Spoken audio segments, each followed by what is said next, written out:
Murari.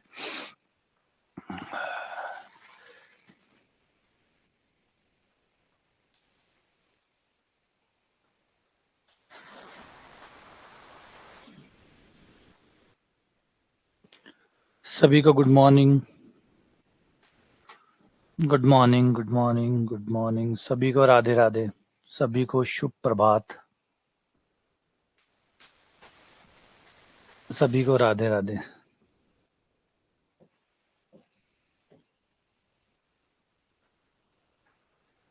Good morning, good morning, good morning, सभी को very very good morning, good morning, good morning, good morning, good morning. आवाज और video अच्छे से आ रहा है ना? आवाज और वीडियो अच्छे से आ रहा है ना?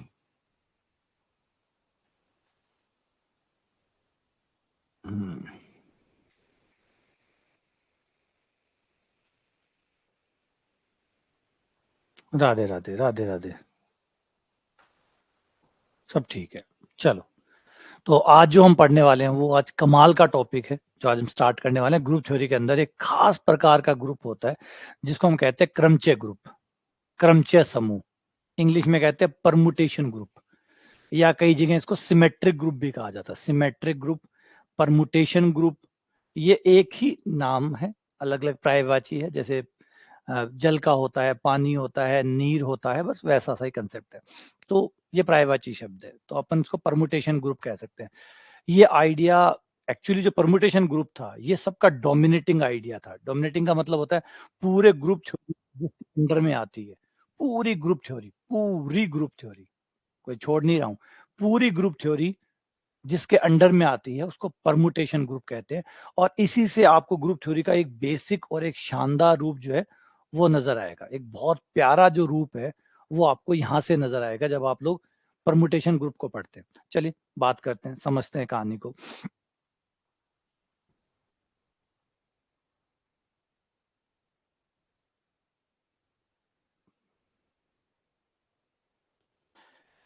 शुरू करते हैं, यहां से समझिए कि इन्हें अगर आप लोग जानते हैं, ये है लिनार्डो डिकैप्रियो, ठीक है।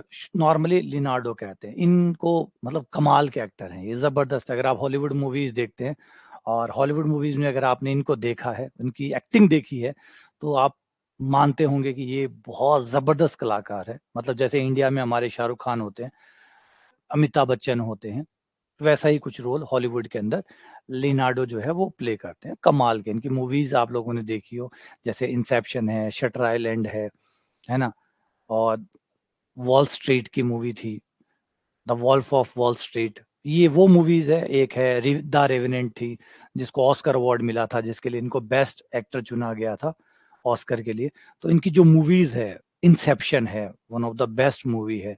तो ऐसी बहुत मूवीज है लिनार्डो की जो लीग से हटकर है। मतलब अभी आई थी एक डोंट लुक अप, तो वो भी बहुत कमाल की मूवी थी। तो लिनार्डो बहुत जबरदस्त एक्टर है और सबसे बड़ा खास है इनका चेहरा, बहुत शानदार है। उसका चेहरा जो शानदार है उसका एक बड़ा कारण होता है, किसी भी आदमी का चेहरा जो है वो, हाँ टाइटैनिक, वो तो भूल ही गया यार, टाइटैनिक तो भूल ही गया। तो वो तो आप समझ सकते हैं, अब इतनी मूवीज का नाम मैंने बता दिया उसके बाद तो आप समझ सकते हैं। ये कोई मूवीज ऐसे नहीं खाली अमेरिकन मूवीज है, ये पूरे वर्ल्ड वाइड मूवीज है जो इनकी मूवीज है। तो इनका जो चेहरा होता है उसकी खूबसूरती का एक सबसे बड़ा कारण है इनका चेहरा सिमेट्रिक है। सिमेट्रिक का मतलब है अगर आप इनके नाक से सीधी एक लाइन खींचे जो इनके चेहरे को आधा आधा बांटती हो, तो इनका चेहरा सिमेट्रिक है। अगर आप इस चेहरे को घुमा दे, मतलब लेफ्ट वाले को राइट में ला दे, राइट वाले को लेफ्ट में ला दे, तो भी इनका चेहरा लगभग वैसा ही रहता है, लगभग वैसा ही रहता है। तो ये जो सिमेट्रिक चेहरा होता है, सिमेट्रिक चेहरा होता है जिन लोगों का, उन लोगों का चेहरा ज्यादा खूबसूरत माना जाता है। साइंटिफिक स्टडी ये कहती है कि जिनका चेहरा सिमेट्रिक होता है, मतलब अगर आप सर से सीधी एक लाइन खींचे और चेहरा दोनों तरफ एक जैसा है, वो चेहरा ज्यादा बेटर माना जाता है, ज्यादा अच्छा माना जाता है।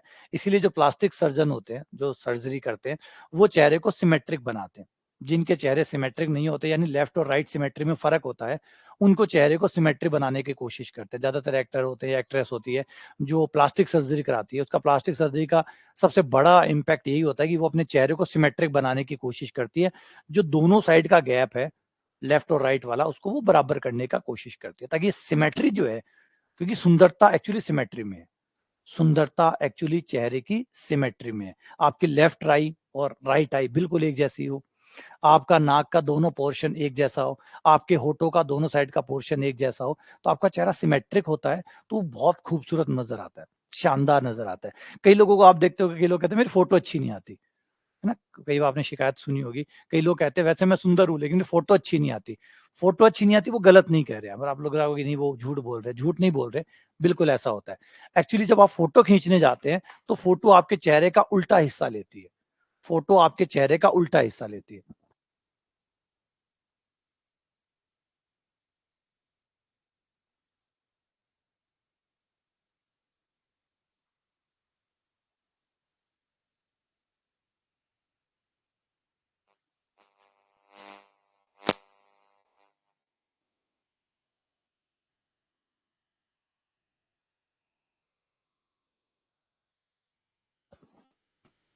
तो यहाँ जो इम्पोर्टेंट पार्ट होती है कि चेहरा जो होता है वो सिमेट्रिक नहीं होता। आपको दिखता होगा सिमेट्रिक है, सिमेट्रिक नहीं होता। जिनकी फ़ोटोएँ अगर नॉर्मल वो सुंदर है, फ़ोटोएँ गलत आ रही है, फ़ोटोज़ अच्छी नहीं आती है, तो उसका बड़ा कारण है सिमेट्री ना होना। क्योंकि आपका जो लेंस होता है वो उल्टी फ़ोटो बनाता है। आप काँच में जाके देखिए, काँच में जाके देखेंगे तो काँच में क्या होगा? आपका लेफ्ट पोर्शन राइट में आ जाएगा, राइट पोर्शन लेफ्ट में आ जाएगा। जैसे आप ग्लास के आगे खड़े होंगे, काँच के आगे खड़ी होइए, जैसे ही काँच के आगे खड़े होंगे आपका लेफ्ट राइट में आ जाएगा, राइट लेफ्ट में आ जाएगा। बदल जाता है। अब बदल गया तो जो आप हो वो नजर नहीं आ रहे हो कांच के अंदर, वहम ना पालिएगा, जो आप हो वो नजर नहीं आ रहे हो, वो आपकी एक रोटेट इमेज जो है वो कांच में नजर आती है, रोटेट इमेज, जहां पे आपका लेफ्ट राइट में चला जाता है, राइट लेफ्ट में चला जाता है। अब आप वो नहीं है जो आप सही में है, आप जो हकीकत में है वो कांच आपको नहीं दिखा पा रहा, कांच आपकी इमेज को रोटेट करके दे रहा है, लेफ्ट को राइट में ले आया, राइट को लेफ्ट में ले आया। अब कोई जरूरी नहीं आप सिमेट्रिक हुए, अगर आप सिमेट्रिक हुए तो जैसे आप हैं कांच में बिल्कुल वैसे ही नजर आएंगे, जैसे आप हैं वैसे नजर आएंगे। वरना जैसे ही कांच में आप जाएंगे लेफ्ट से राइट में, अगर ये डिफरेंस है आपका, लेफ्ट राइट इमेज आपकी ये है, राइट लेफ्ट इमेज ये है, कोई जरूरी नहीं है कि दोनों इमेज सेम हो। ये सेम केवल तभी होगी जब लेफ्ट राइट बराबर होंगे। इस वजह से हो सकता है आप बहुत सुंदर हो लेकिन कांच में आप सुंदर नजर नहीं आ रहे हो, क्योंकि तब आपका लेफ्ट राइट में जा चुका है, राइट लेफ्ट में। कैमरा भी एग्जैक्ट यही करता है, कैमरा भी आपकी फोटो को लेफ्ट टू राइट चेंज कर देता है, आपकी फोटो को लेफ्ट टू राइट चेंज कर देता है। इस वजह से हो सकता है अभी आप जैसे भी नजर आ रहे हो लेफ्ट टू राइट आप थोड़े अलग नजर आओ, क्योंकि सिमेट्री ना होने की वजह से ऐसा होता है। तो ये एक बहुत बड़ा रीजन रहता है सिमेट्री का, कि सिमेट्री, और सिमेट्री ऐसे नहीं है, और भी इंपॉर्टेंट एस्पेक्ट है हमारे सिमेट्री के, कि पहली बात तो ये समझ में आ गया, हर चीज में सिमेट्री हम देखते हैं। यहाँ पे आप कानों को देखिए, दोनों साइड के कान एक जैसे हैं, काफी सिमेट्री है। होठों को देखिए, नाक को देखिए, आंखों को देखिए, तो बहुत बैलेंस सिमेट्री है, बहुत बैलेंस सिमेट्री।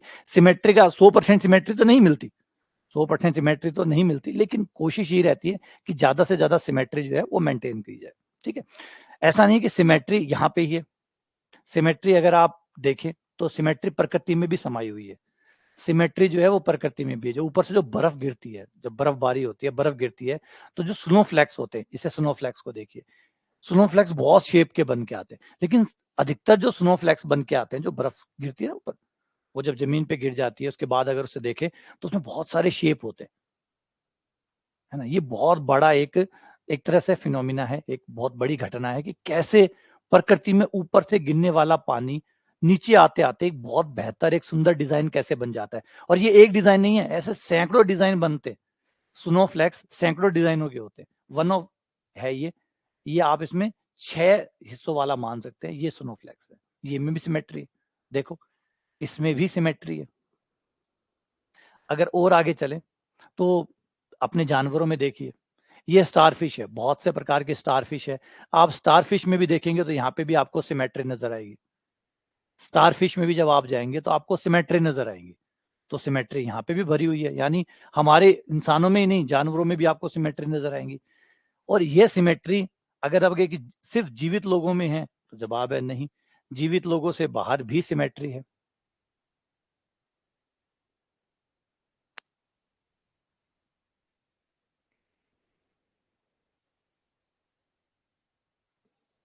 अगर आप ताजमहल को देखें,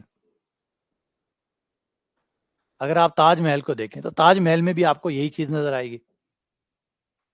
ताजमहल को देखो और यहां से एक लाइन ड्रॉ करूं, और गौर करो,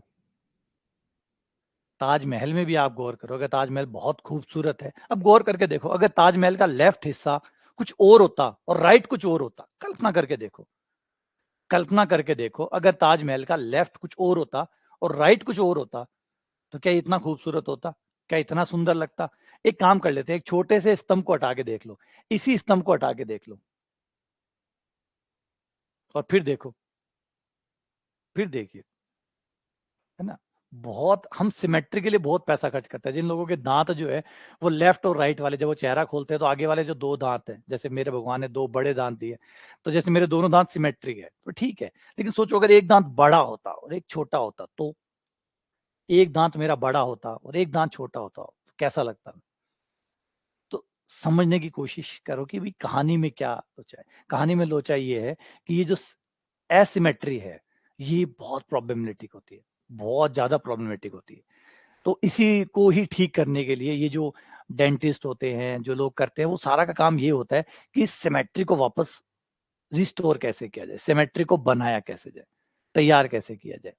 तो अच्छा, इस सिमेट्री का स्टडी करने के लिए, ये जो सिमेट्री है, इसे स्टडी करने के लिए हम मैथमेटिक्स का इस्तेमाल करेंगे कि किसी चीज में कितने प्रकार की सिमेट्री हो सकती है, और सिमेट्री जो है वो कैसे बचाई जा सकती है, किन किन तरीकों से बचाई जा सकती है, इन सबको पढ़ने के लिए। और सिमेट्री बहुत पावरफुल चीज है, सिमेट्री बहुत पावरफुल चीज है। अगर आपको लगता है सिमेट्री इतना ही नहीं है, सिमेट्री स्ट्रेंथ भी है। सिमेट्री अपने आप में स्ट्रेंथ ही है। आप कार्बन को देखिए, कार्बन के जो चार बॉन्ड होते हैं, कार्बन के जो चार बॉन्ड होते हैं, वो जो सिमेट्री होती है वो उसको स्ट्रेंथ देती है। सिमेट्री में स्ट्रेंथ भी होती है, सिमेट्री में एनर्जी भी ज्यादा होती है। तो सिमेट्री कहीं ना कहीं हमारे मजबूत स्ट्रक्चर की पहचान भी है, मजबूती की पहचान भी है। अगर आप इसी को ले लो, इसी में अगर लेफ्ट राइट अलग अलग बनाते हो तो आपको इससे कम मजबूत नजर आएगा। ऐसे नहीं कि नजर कम मार है, हकीकत में भी इससे कम मजबूत ही बनेगा। आप सिमेट्रिक बनाओगे किसी चीज को तो उसमें ज्यादा मजबूती आती है। मजबूती के पॉइंट ऑफ व्यू से भी अगर आप देखें तो सिमेट्रिक चीजों में ज्यादा मजबूती होती है। अगर आप सोचिए, जैसे मेरा शरीर होता, मेरा अगर ये साइड पतला होता और ये साइड भारी होता, तो क्या मैं मजबूत होता? तो आप देख के ही कह देते नहीं, ये कमजोर आदमी। क्यों? कमजोर आदमी की परिभाषा क्या होगी? उसका लेफ्ट और राइट बैलेंस नहीं होगा।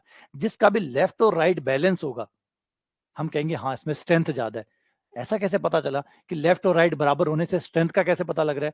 क्योंकि हमें लग रहा है कि जब दोनों साइड बैलेंस है तो दोनों साइड से बराबर एनर्जी जनरेट करेगा, दोनों साइड से बराबर एनर्जी वो जनरेट कर पाएगा। वरना एक साइड ज्यादा हुई एक साइड कम हुई, इसका मतलब मेंटेन नहीं है। तो ये बड़ा कारण है, सिमेट्री स्ट्रेंथ की भी पहचान है, सिमेट्री स्ट्रेंथ की भी पहचान है। अगर हमारी केमिस्ट्री में जाएं तो हमारी केमिस्ट्री तो भरी पड़ी है सिमेट्री से। हमारी पूरी केमिस्ट्री NaCl से लेके अगर हम कार्बन तक जाए, कार्बन मोनोऑक्साइड तक जाए, नाइट्रोजन डाइऑक्साइड तक जाए, सब की सब भरी पड़ी है इस बात से कि वहां सिमेट्री ही सिमेट्री भरी पड़ी है, सिमेट्री ही सिमेट्री भरी पड़ी है। किस सिमेट्री का क्या इफेक्ट पड़ता है, कितना पड़ता है, कितनी काम आती है, क्या क्या सिमेट्री को कैसे कैसे बदला जा सकता है, ये सब चीजें जो है वो स्टडी का केंद्र है। और इसी को स्टडी करने के लिए, इस सिमेट्री को स्टडी करने के लिए हमारी एक ब्रांच है ग्रुप थ्योरी। ग्रुप थ्योरी में कुछ और नहीं होता, सिर्फ अगर अभी तक कई लोग पूछते हैं हम ग्रुप थ्योरी क्यों पढ़ते हैं, है ना? तो ग्रुप थ्योरी हम इसलिए पढ़ते हैं कि ग्रुप थ्योरी हमें यह समझाती है कि सिमेट्री कैसे कैसे मेंटेन की जा सकती है, सिमेट्री किस किस तरीके से मेंटेन की जा सकती है, यानी क्या क्या करने पर सिमेट्री चेंज नहीं होगी, क्या क्या आप कर सकते हो जिससे सिमेट्री चेंज नहीं होगी। ये सब चीजें जो है वो ग्रुप हमें बताता है। तो ग्रुप को, अब ग्रुप से अगर बाहर निकले एक और परिभाषा दे तो ग्रुप कुछ और नहीं है, वो है study of symmetry. Group theory सिर्फ स्टडी ऑफ सिमेट्री है। यहाँ पे आप सिमेट्री की स्टडीज करते हैं कि किसी चीज के अंदर जब आप कोई ग्रुप लेके चलते हैं तो आप उसकी स्टडी ये कर रहे होते हैं कि उसमें कौन कौन से प्रकार की सिमेट्री है। अभी आपको मैं इसको गणित बना के दिखाऊंगा कि कैसे इनकी गणित बनती है और कैसे काम करती है। अभी तो गणित नहीं दिख रही होगी, अभी तो लग रहा होगा कि ये तो नॉर्मल बातें हैं, यहाँ गणित कहाँ है। अभी देखो इन चीजों को मैं गणित में कन्वर्ट करके दिखाऊंगा और फिर दिखाऊंगा कि कैसे इनकी गणित बन गई। और याद रखिए, हर चीज फाइनली जैसे जैसे आप किसी चीज के प्रति मिच्योर होने लगते हैं, लास्ट में वो गणित बन जाती है, लास्ट में वो गणित बन जाती है। हलबर्ट ये कहा करते थे, हलबर्ट कहते थे कि जिस सब्जेक्ट के ऊपर, जिस विषय के ऊपर, जिस बिंदु पर आप गहराई में उतरते हो, अंत में वो गणित बन जाती है। ये मैं नहीं कह रहा हूं, हल्बर्ट का कोटेशन है जो कहता है कि, और Hilbert one of the best mathematician थे, उन्होंने कहा कि जिस भी चीज के प्रति आप गंभीर होते हैं और गंभीरता से अध्ययन करना शुरू करते हैं, तो एक समय आता है जिसके बाद वो गणित बन जाता है। एक समय आता है जिसके बाद वो गणित बन जाएगा। वो बिल्कुल सच है। जैसे जैसे आप पढ़ोगे आपको ये आभास होने लगेगा कि जिस भी चीज की गंभीरता में आप पहुंचे हो वो गणित बन जाते हैं। गंभीरता आते आते, क्योंकि गणित को आप बना नहीं पा रहे। देखिए इसमें गलती, आपको ये लग रहा होगा कि हम बना नहीं पा रहे, ये हमारी अनभिज्ञता है, हमारा जो है ज्ञान की कमी है, वरना हर चीज फाइनली गणित में कन्वर्ट हो जाती है। आपकी लैंग्वेजेस है, अगर आपने जो डिस्क्रीट मैथमेटिक्स है बीएससी में या एमएससी में पढ़ी होगी, तो उसमें आप ग्रामर लैंग्वेजेस पढ़ते हैं। हम मैथ्स के अंदर लैंग्वेजेस एंड ग्रामर पढ़ते हैं, जिसमें यह पढ़ाया जाता है कि कैसे लैंग्वेज तैयार की जाती है, एक नई लैंग्वेज कैसे तैयार की जा सकती है, एक नई भाषा कैसे तैयार की जा सकती है मैथमेटिकली। मैथमेटिक्स की सहायता से हम लैंग्वेज की स्टडी करते हैं, ग्रामर की स्टडी करते हैं।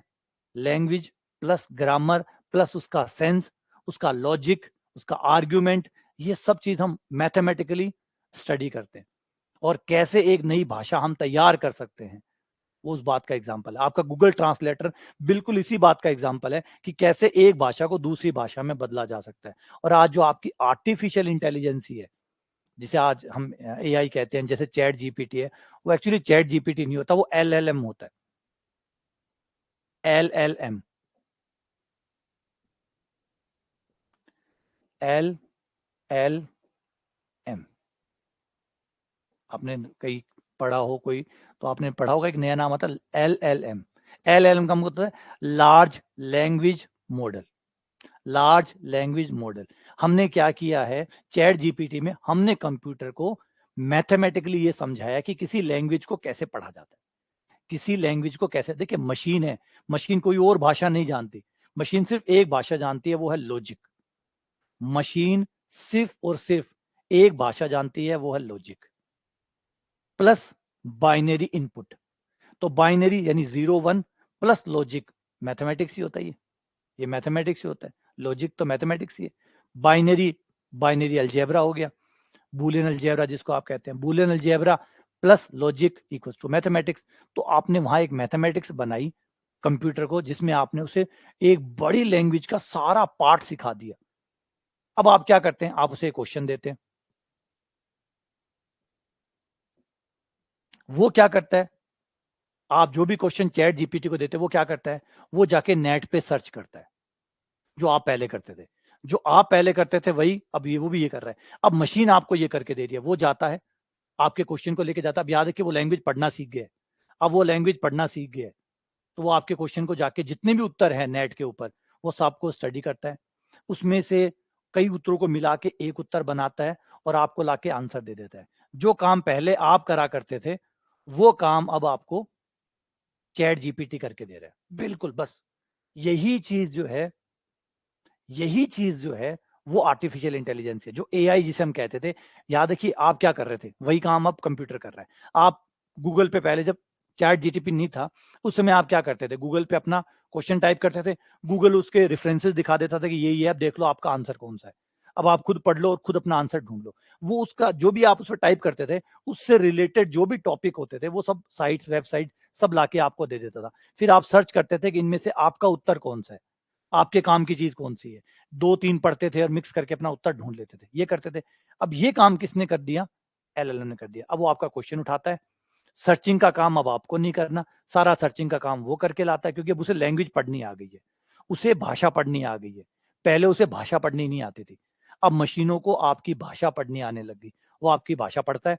और जो सर्च करने का काम पहले आप करते थे, अब वो एलएलएम करके दे रहा है। देखो सर्च कर रहा है, ऐसा नहीं कि वो चला गया, सर्चिंग तैयार है, लेकिन अब इंटरनल सर्चिंग है, वो खुद ही अंदर ही ढूंढ ढूंढा के आपको जो फाइनल आंसर है वो लाके दे देता है। हो गया, ये है आर्टिफिशियल इंटेलिजेंस। और इसमें हमने क्या किया है, इसको लैंग्वेजेस सिखाई है, इसको भाषा सिखाई है।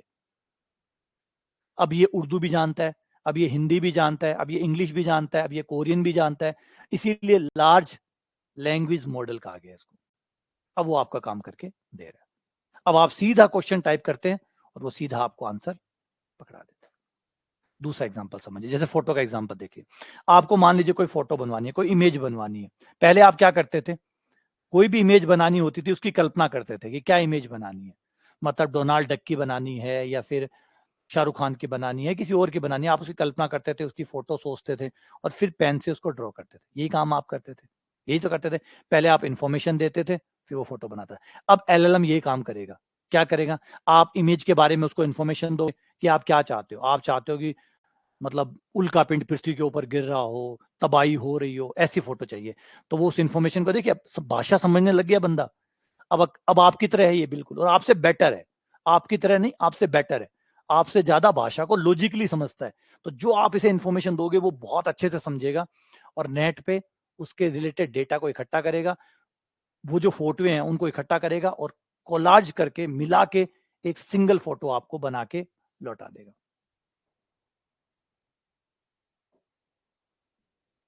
वो एक फोटो बना के आपको लौटा देता है। कारण क्या हुआ, ये भाषा समझने लग गए। अभी आपकी भाषा जानता है, ये इंपॉर्टेंट पार्ट है। तो ये क्या है, ये आपकी डिस्क्रीट मैथमेटिक्स है। डिस्क्रीट मैथमेटिक्स याद हो तो, अगर पढ़ा हुआ, जो राजस्थान यूनिवर्सिटी में पढ़ा हुआ है उसने बीएससी फर्स्ट ईयर में बुक पढ़ी होगी, अमूर्त बीजगणित। हिंदी में बात करो तो अमूर्त बीजगणित।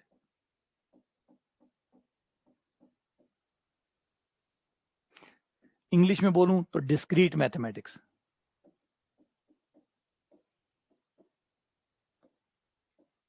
और उस डिस्क्रीट मैथमेटिक्स में टॉपिक आते हैं, एक आता है लैंग्वेजेस का, grammar,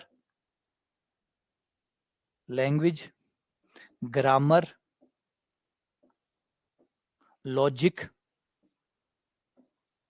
Boolean algebra,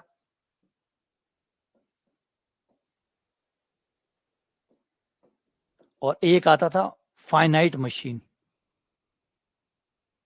FSM, finite state machine, FSM. Discrete mathematics में ये आपका आता है। अमूर्त बीजगणित आती है, कहीं भी आई हो। अब्स्ट्रैक्ट अलजेब्रा नहीं है ये डिस्क्रीट मैथमेटिक्स। हाँ, इसमें आता है, ग्रुप भी डाल देते हैं, ग्रुप भी आ जाता है, रिंग भी आ जाता है, वो सब आ जाता है। लेकिन डिस्क्रीट थोड़ी बड़ी है। इसमें आप ज्यादातर जो है ना डिस्क्रीट टॉपिकों के बारे में ज्यादा पढ़ते हैं। डिस्क्रीट का मतलब होता है टुकड़े में जो हो उनको ज्यादा पढ़ा जाता है।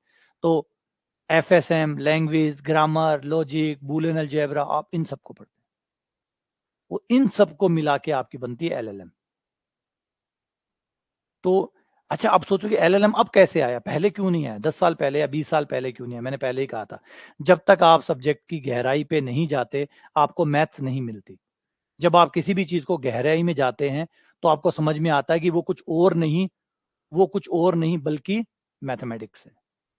वो कुछ और नहीं बल्कि मैथमेटिक्स है। तो जैसी गहराई में उतरे हम पहुंचने लगे मैथमेटिक्स पे। तब तक डिस्क्रीट मैथमेटिक्स डेवलप हो रही थी। डेवलप होते होते इस स्टेज पे पहुंच गई कि अब हम उसे लैंग्वेजेस को, ग्रामर को, लॉजिक को, बूलियन अलजेब्रा को, इन सबको मिला के भाषा को समझ सकते थे। हाँ, विविध गणित भी कहते हैं, विविक्त गणित।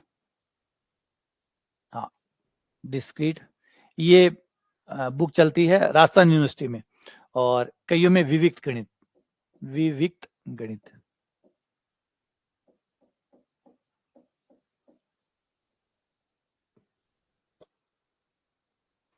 तो ये है हमारा एलएलएम का मॉडल।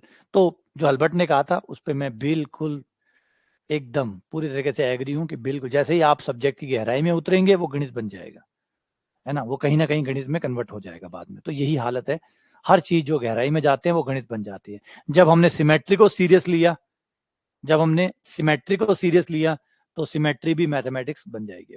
अभी इसको भी सीरियस लेंगे, ये भी मैथमेटिक्स में तैयार हो जाएगी। चलो अब शुरू करते हैं, मैथमेटिक्स कैसे बनेगी। अभी दिखाऊंगा कि कैसे मैथमेटिक्स में ये कन्वर्ट हो जाती है। हाँ, ग्राफ भी था, ट्री भी होता है, वो सब उसी में आते हैं। वो सारे कंप्यूटर के हिस्से होते हैं। एक्चुअली जो विविध गणित है उसमें ज्यादातर आप कंप्यूटर से भी जुड़े हुए जो पार्ट्स है कि कंप्यूटर कैसे काम करता है, उसके एल्गोरिथम कैसे काम करती है, उसके बारे में ज्यादातर वो चीजें रहती है। तो उस ब्रांच में ही वो सब चीजें पढ़ाई जाती है। Machines, machine finite state machine कैसी होती है, एक मशीन इनपुट आउटपुट कैसे लेती है, वो गणित की भाषा में उसको गणित कन्वर्जन करवाया जाता है। चलो आते हैं परमुटेशन ग्रुप के ऊपर आते हैं। क्रमचय ग्रुप,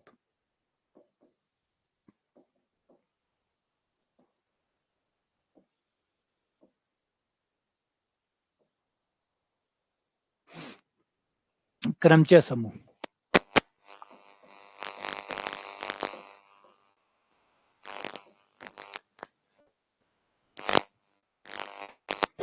क्रमचय समूह या परमुटेशन ग्रुप। तो परमुटेशन ग्रुप क्या होता है, देखो अभी मैथ्स जुड़ेगी, पहले परमुटेशन ग्रुप समझ लो, समझते ही ये सारी चीजें जो मैंने भी बताई है ये सिमेट्री में अटैच हो जाएगी। तो सबसे पहले हमारे पास एक समुच्चय ले लेते हैं, कोई एक समुच्चय ले लिया ए, जिसमें 3 अवयव है, 1, 2 और 3।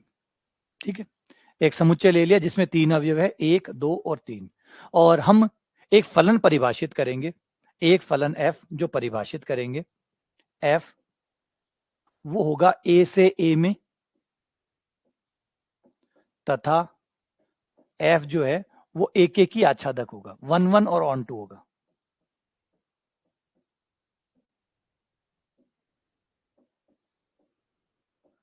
एक एक ही आच्छादक, एक फलन परिभाषित करेंगे जो a से अवयव लेगा और a के अवयव ही आपको लौटाएगा, साथ ही साथ वो एक एक ही होगा और आच्छादक होगा, मतलब एक एक ही मतलब 1 1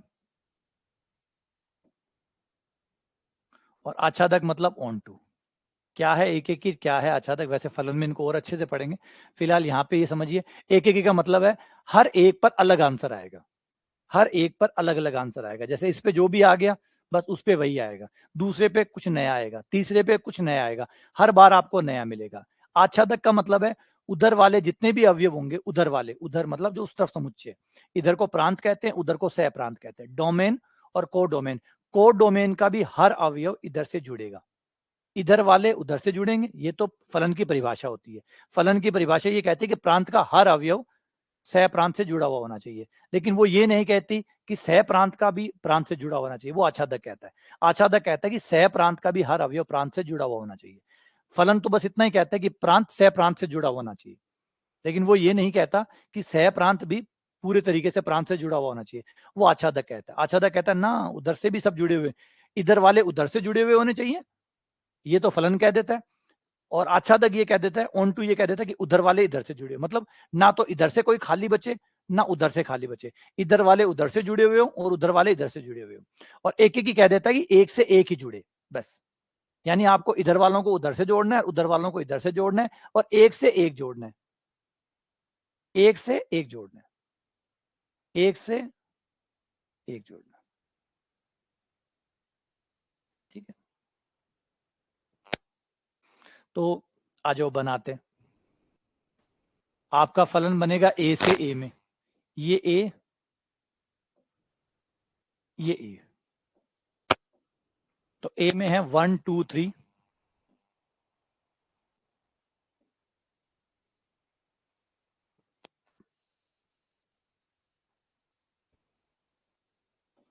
1 2 3। ठीक है, तो यहां पे हम कितने फलन बना सकते हैं वो देखो, एक तो ए से ए में बनाना है, तो ए ही लिया है, ए ही प्रांत लिया है, और ए ही मैंने परिसर लिया, जो सह प्रांत है वो भी ए लिया, दोनों ए लिया।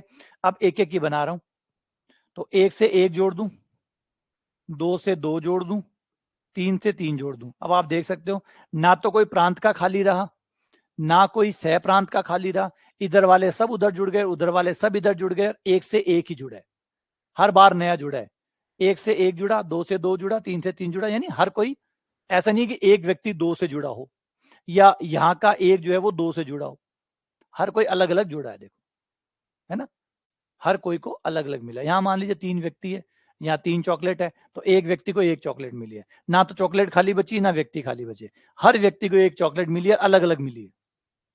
ठीक है, तो इसे हम कहते हैं, ये जो बना है ये एक फलन बन गया। अच्छा, और भी तरीके से बना सकते हैं, ये कि थोड़ी बनेगा, और भी तो बन सकता है। और कैसे बन सकता है, ऐसे कि एक पे तो एक ही रहने दे, एक पे तो एक रहने दे, दो पे तीन आ जाए और तीन पे दो आ जाए, ये भी तो हो सकता है, ये भी तो एक फलन बन सकता है। एक फलन ये भी बन सकता है कि एक पर एक आ जाए, 2 पर 3 आ जाए, 3 पर 2 आ जाए, तो एक दूसरा फलन और बन सकता है। इसका मतलब कई फलन संभव है, कई फलन संभव है। कितने संभव है, आ जाओ वो सारे बनाते हैं। कितने फलन यहाँ पे संभव है, उन सबकी संख्या तैयार करते हैं।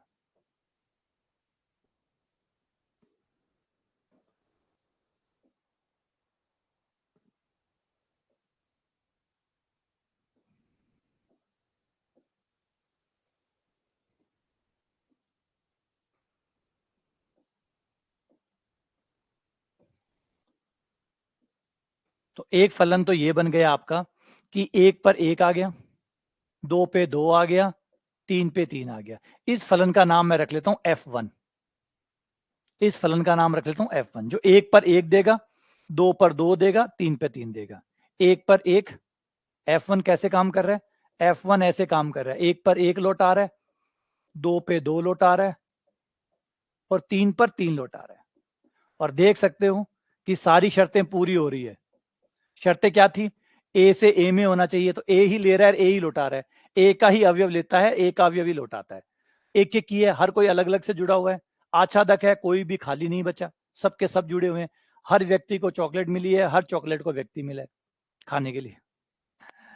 पहला फलन हो गया। दूसरा,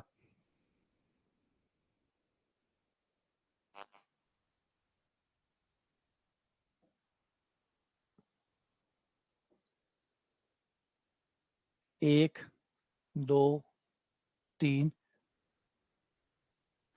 ऐसा कर सकते हैं कि एक पर तो एक ही रहने देते हैं, 2 पे 3 आ जाए और 3 पर 2 आ जाए। 1 पर 2 पे 3 आए और 3 पे 2 आए, तो ये एक नया फलन बन गया, नाम दे दिया F2। F2 कैसे काम कर रहा है, F2 1 पर 1 लौट आ रहा है, 2 पे 3 लौट आ रहा है, 2 रखने पे 3 देगा, और 3 रखने पर 2 देगा। तो ये फलन हो गया F2। ये दूसरा फलन हो गया। और चलते हैं, और भी बन सकते हैं।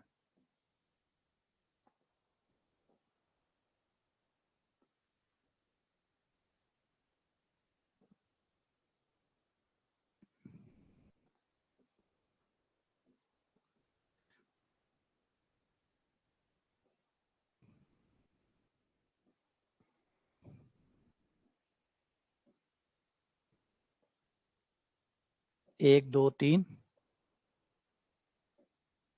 2 पे 2 आ जाए,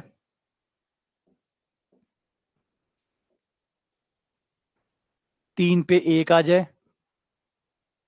1 पर 3 आ जाए।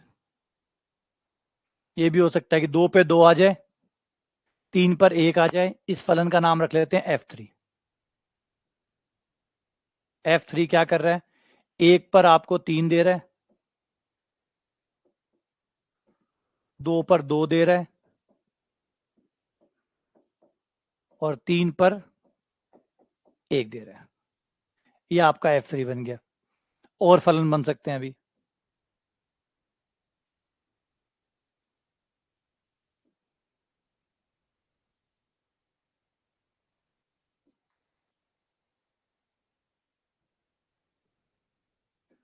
एक, दो, तीन, 3 पे 3 आ जाए,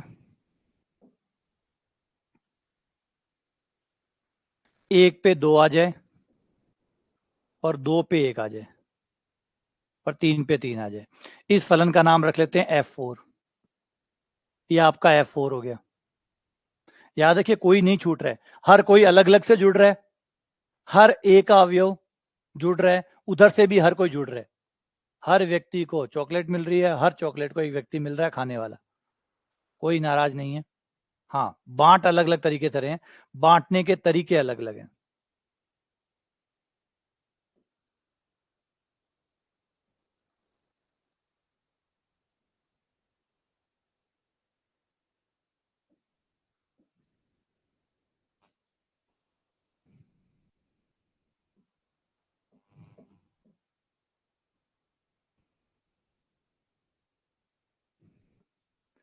और कौन से रह गए, एक एक से जुड़ चुका, एक एक से जुड़ चुका, एक को 2 से जोड़ दें, 2 को 3 से जोड़ दें, और 3 को 1 से जोड़ दे तो एक ये हो जाएगा F4, F5 हो गया क्या, F5। ये पांचवा फलन हो गया। पांचवें फलन में देख सकते हो कि एक रखने पर 2 आ रहा है, एक रखने पर 2 आ रहा है, 2 रखने पर 3 आ रहा है, 3 रखने पर 1 आ रहा है। इसके बाद में एक और,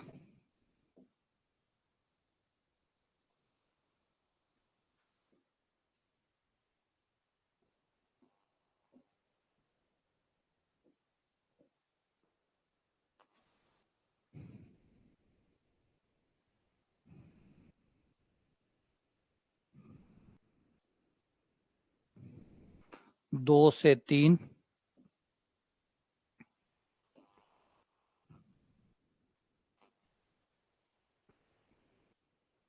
दो से 3, 3 से 1 और 1 से 2। अच्छा ये तो बन चुका, ठीक ठीक है, ये तो आ गया ना, ये तो 3 से 1 बन चुका। ये इसको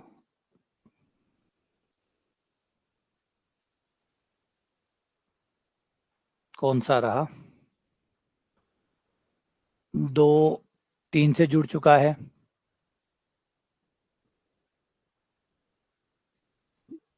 2 3 से एक ही बार जुड़ा है तो 2 3 से जुड़ेगा,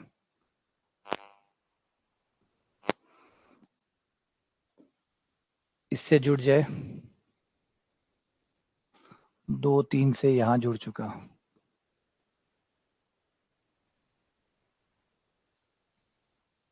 2 3 से 2 बार जुड़ चुका, हो गया काम इसका। तो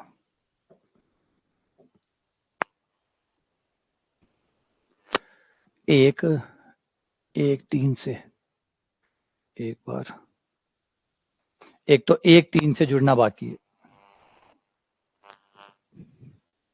और 2 1 से,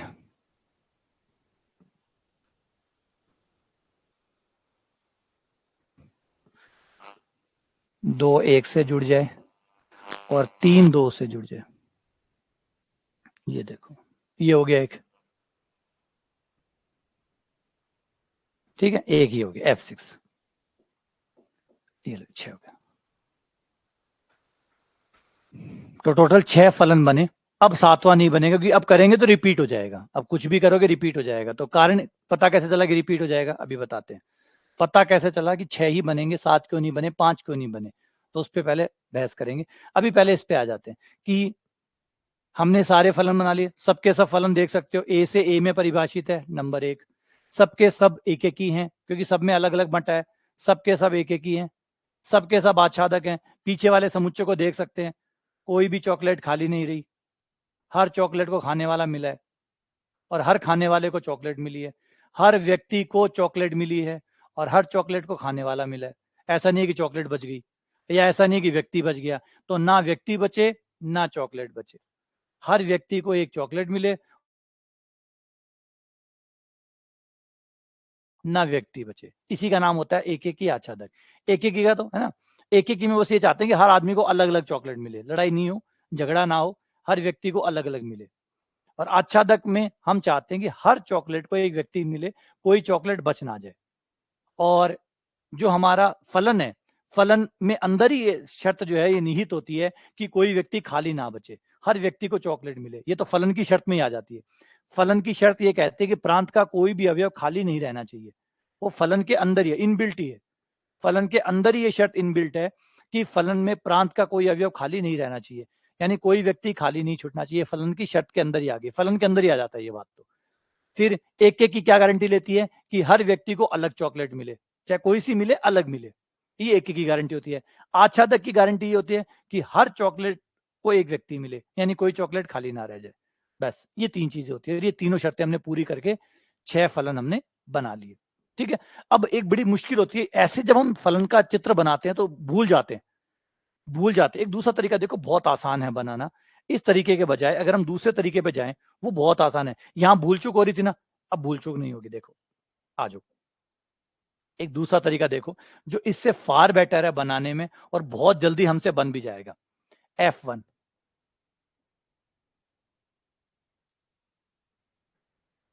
ये लो, 1 2 3 ये हमने रखे, 1 2 3 रखोगे, 1 2 3 रखे, ऊपर वो है जो हम रख रहे हैं, ऊपर वो है जो हम रख रहे हैं, नीचे वो है जो आएंगे। ये मैट्रिक्स से नहीं है, ये मैट्रिक्स से नहीं है, ये फलन है। फलन को लिखने का जैसे चित्र था, ये अलग तरीका है फलन को लिखने का, और इसमें भूल चूक नहीं होती। ये तरीका बहुत कन्वीनियंट है, बहुत अच्छा है, इसमें भूल चूक नहीं होती, इसमें आप बड़े ही आराम से सारे बना लेंगे। अभी 6 जब हम बना रहे थे तो हम भूल गए थे कि कौन सा बन गया है कौन सा नहीं बना है, दिक्कत आ रही थी। यहाँ कोई दिक्कत नहीं आएगी, देखो यहाँ कोई भी दिक्कत नहीं आएगी आपको।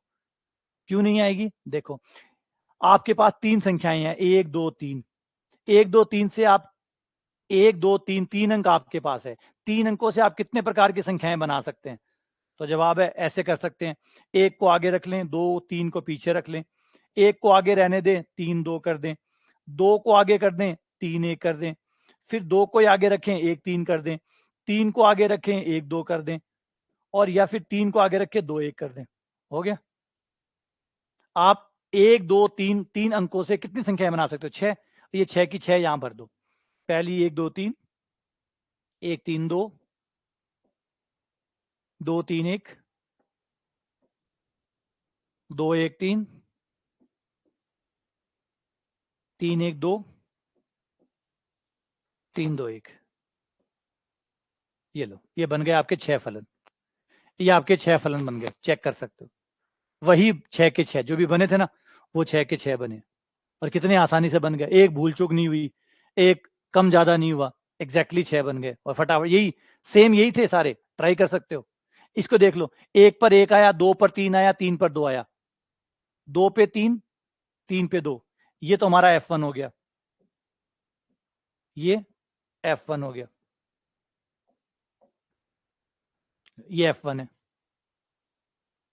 1 पर 1, 2 पर 2, 3 पर 3, ये F2 है।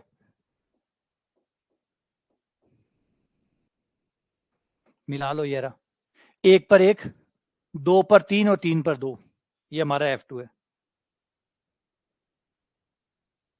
है ना, ये F2 हो गया।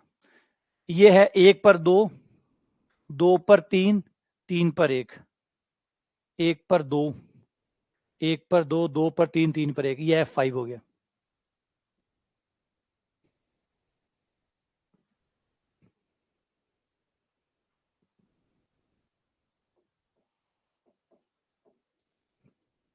ये 1 पर 2, 2 पर 1, 1 पर 2, 2 पर 1, 1 पर 2, 2 पर 1, ये हमारा F4 बन गया।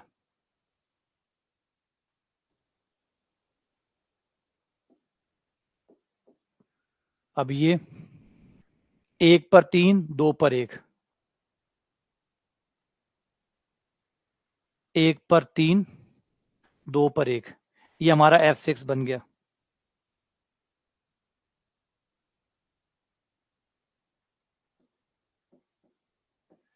और इसकी चिंता है नहीं फिर।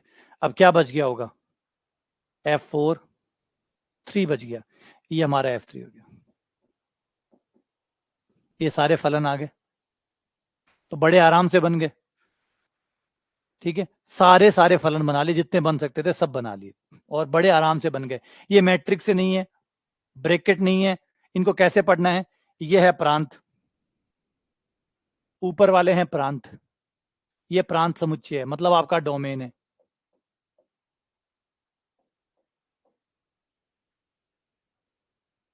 और ये नीचे वाले सह प्रांत है, मतलब को डोमेन है। ये प्रांत है, ये आपके सह प्रांत है, और ये आपके फलन के मान है। फलन के मान 1 रखने पर 1 आया, किसमें? F1 में। F1 में 2 रखने पर 2 आया, 3 रखने पर 3 आया। 1 रखने पर ऊपर वाले प्रांत है, नीचे वाले सह प्रांत है। 1 रखने पर 1 आया, 2 रखने पर 2 आया, 3 रखने पर 3 आया, किसमें? F1 में। याद रखिए F1 के लिए, क्योंकि F2 में ये विज्ञान अलग होगा, F2 में विज्ञान अलग होगा। F2 में 1 रखने पर 1, 2 रखने पर 3। यहाँ पे देखो F2 में 2 रखने पर 3 आ रहा है, तो याद है कि F1 के लिए अलग है, F2 के लिए अलग है। यहाँ पे 3 रखने पर 2 आ रहा है। तो ये सब फलन है, लिखने का तरीका अलग हो गया, क्योंकि ये आसान है, जल्दी से बन जाते हैं। जल्दी से आप सारे फलन जो है वो फटाफट बना सकते हैं। ऊपर 1 2 3 1 2 3 लिख दो, और नीचे फटाफट सारे कॉम्बिनेशन 6 के 6 सारे के सारे क्रमचय बना लो।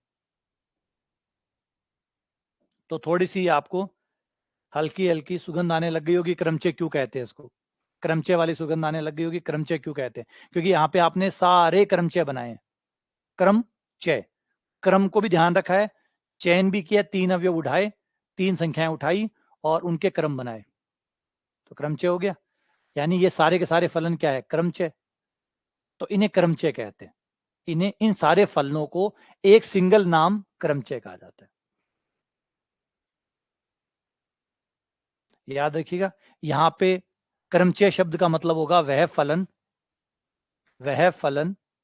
जो ए से ए में परिभाषित है, प्लस 1 1 है, ऑन टू है, इस एक फलन को क्रमचय कहते हैं, या परमुटेशन कहते हैं। फलन का नाम परमुटेशन है। और कितने परमुटेशन बने? जवाब है 6 बने। जवाब है 6 बने। इस केस में जब समुच्चय 3 का था तो 6 बने थे, और का होता 4 का होता तो 24 बनते, 5 का होता तो 25 बनते। ठीक है, आज वापस से बात करते हैं फिर से। बने क्यों? 6 ही कैसे बने? 6 ही कैसे बने? आज देखो, 6 इसलिए बने, कुल क्रमचयों की संख्या, कुल क्रमचयों की संख्या,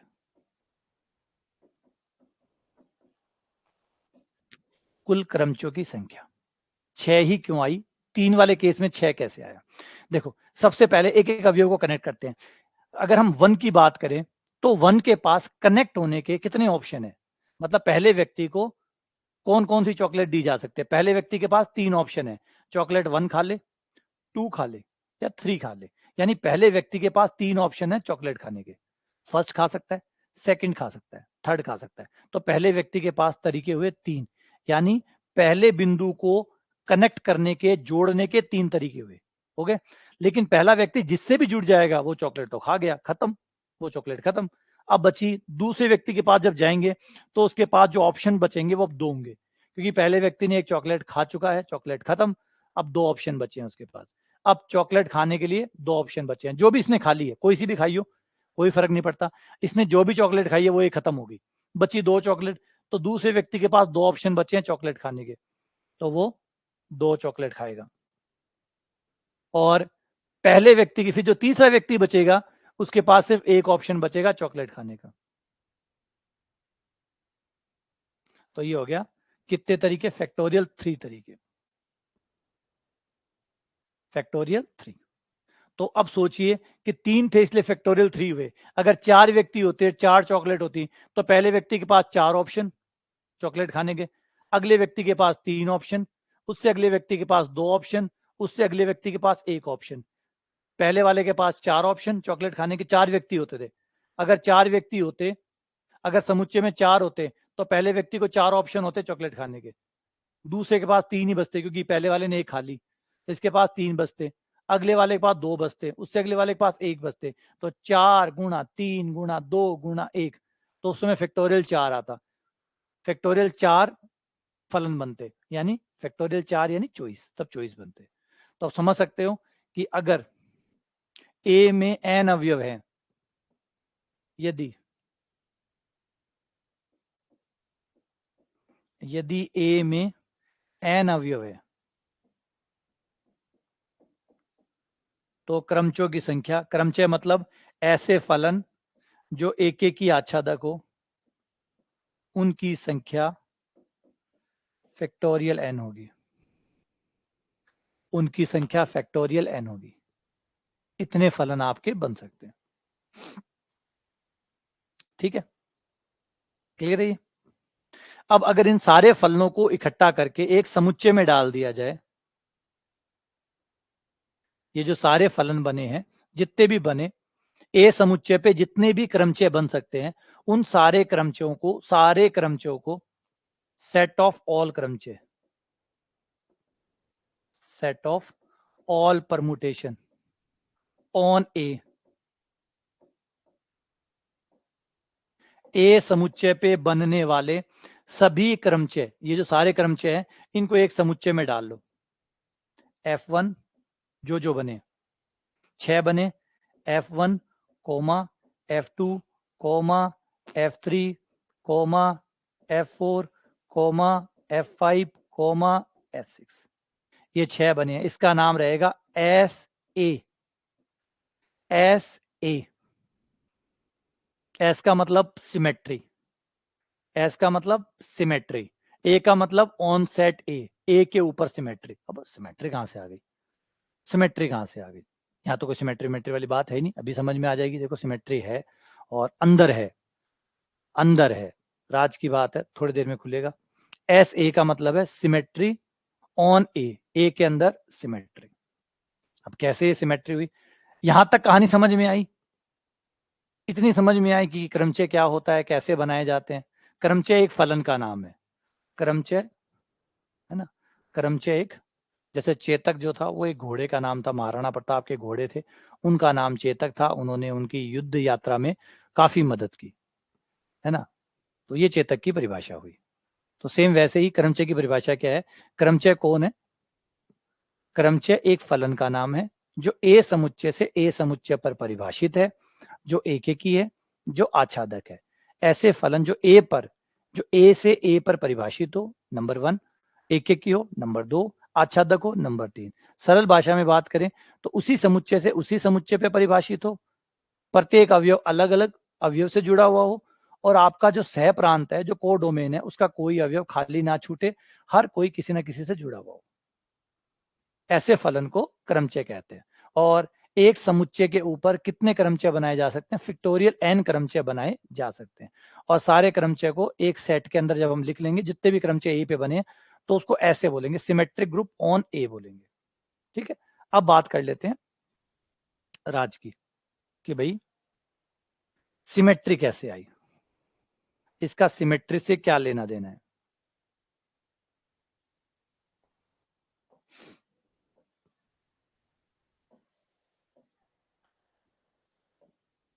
इसे देखो, ये एक त्रिभुज है, ठीक है, एक त्रिभुज लेते हैं अपन, और त्रिभुज के जो तीनों शीर्ष है उनको थोड़ा सा हमने, तीनों शीर्ष अलग अलग बने रहे, इसलिए जो शीर्ष है, एक को मैंने डार्क डॉट किया है, एक को डॉट करके गोला बनाया, एक को खाली छोड़ा है, ताकि आप पहचान सको कि तीनों शीर्ष अलग अलग है। नाम भी दे सकते हो आप ए बी सी डी, कोई दिक्कत नहीं, लेकिन यहाँ पे पहचान आपको हो जाएगी। डॉट, डार्क डॉट है वो एक शीर्ष है, एक वो शीर्ष है ना, एक 3 शीर्ष, मैंने, आप नंबरिंग भी दे सकते हो, ए बी सी बोल सकते हो, या 1 2 3 बोल सकते हो, कोई दिक्कत नहीं है, जो आपको ठीक लगे। ठीक है, यहाँ पे आप देखेंगे तो 3 प्रकार के हैं। एक है जो डार्क है, उसको मान लो आपने 1 नंबर दे दिया। एक वो जो डॉट करके फिर गोला खींचा गया, उसको 2 नंबर दे दो, और जो खाली है उसको 3 नंबर दे दो, या ए बी सी बोल दो, या ए बी सी भी आप बोल सकते हैं, ए बी सी भी बोल सकते हैं। अब गौर करो कि ये जो समबाहु त्रिभुज है, ये जो समबाहु त्रिभुज है, रिपीट कर रहा हूं, समबाहु है, इस समबाहु त्रिभुज में हम क्या क्या कर सकते हैं कि ये समबाहु त्रिभुज चेंज ना हो, ये समबाहु त्रिभुज बदले ना, यही रहे। हम क्या क्या कर सकते हैं कि इसकी सिमेट्री, सिमेट्री का मतलब इसकी जो शेप है वो न बदले, शेप ना बदले, ऐसा क्या क्या कर सकते हैं? सबसे पहला काम तो ये कर सकते हैं कि इसे 0 डिग्री पे घुमाएं। 0 डिग्री पे घुमाएं मतलब घुमाएं नहीं, ऐसा का ऐसा ही रख दें, तो ये ऐसा का ऐसा रह जाएगा। नंबर एक, नंबर एक तो ये हो सकता है, या आप इसको 360 डिग्री पे घुमा दो। 360, 360 घुमाते ही क्या होगा, ये ब्लैक वाला डॉट ब्लैक वाले पे आ जाएगा, ये सिंगल डॉट वाला सिंगल पे आ जाएगा, खाली वाला खाली पे आ जाएगा। अगर आपने इसको 360 पे घुमा दिया पूरा, तो ये वही रह जाएगा। या मत ही घुमाओ, 0 पे रहने दो, जो है वैसा ही रहने दो। तो एक तो ये हो सकता है, इससे इसकी शेप नहीं बदलेगी, नंबर एक, फर्स्ट है। सेकंड शेप, अगर मैं इसको 120 डिग्री पे घुमा दूं, 120 पे घुमा दूं, तो ये त्रिभुज ऐसा ही रहेगा, शीर्ष बदल जाएंगे, शीर्ष बदल जाएंगे लेकिन त्रिभुज वैसा का वैसा ही खड़ा नजर आएगा, वैसा का वैसा ही खड़ा नजर आएगा, कोई परिवर्तन नहीं आएगा। देखो 120 डिग्री पे घुमाऊंगा तो ये ब्लैक वाला यहां जाएगा, ये यहां चला जाएगा और ये यहां जाएगा 120 पे घुमाने पे,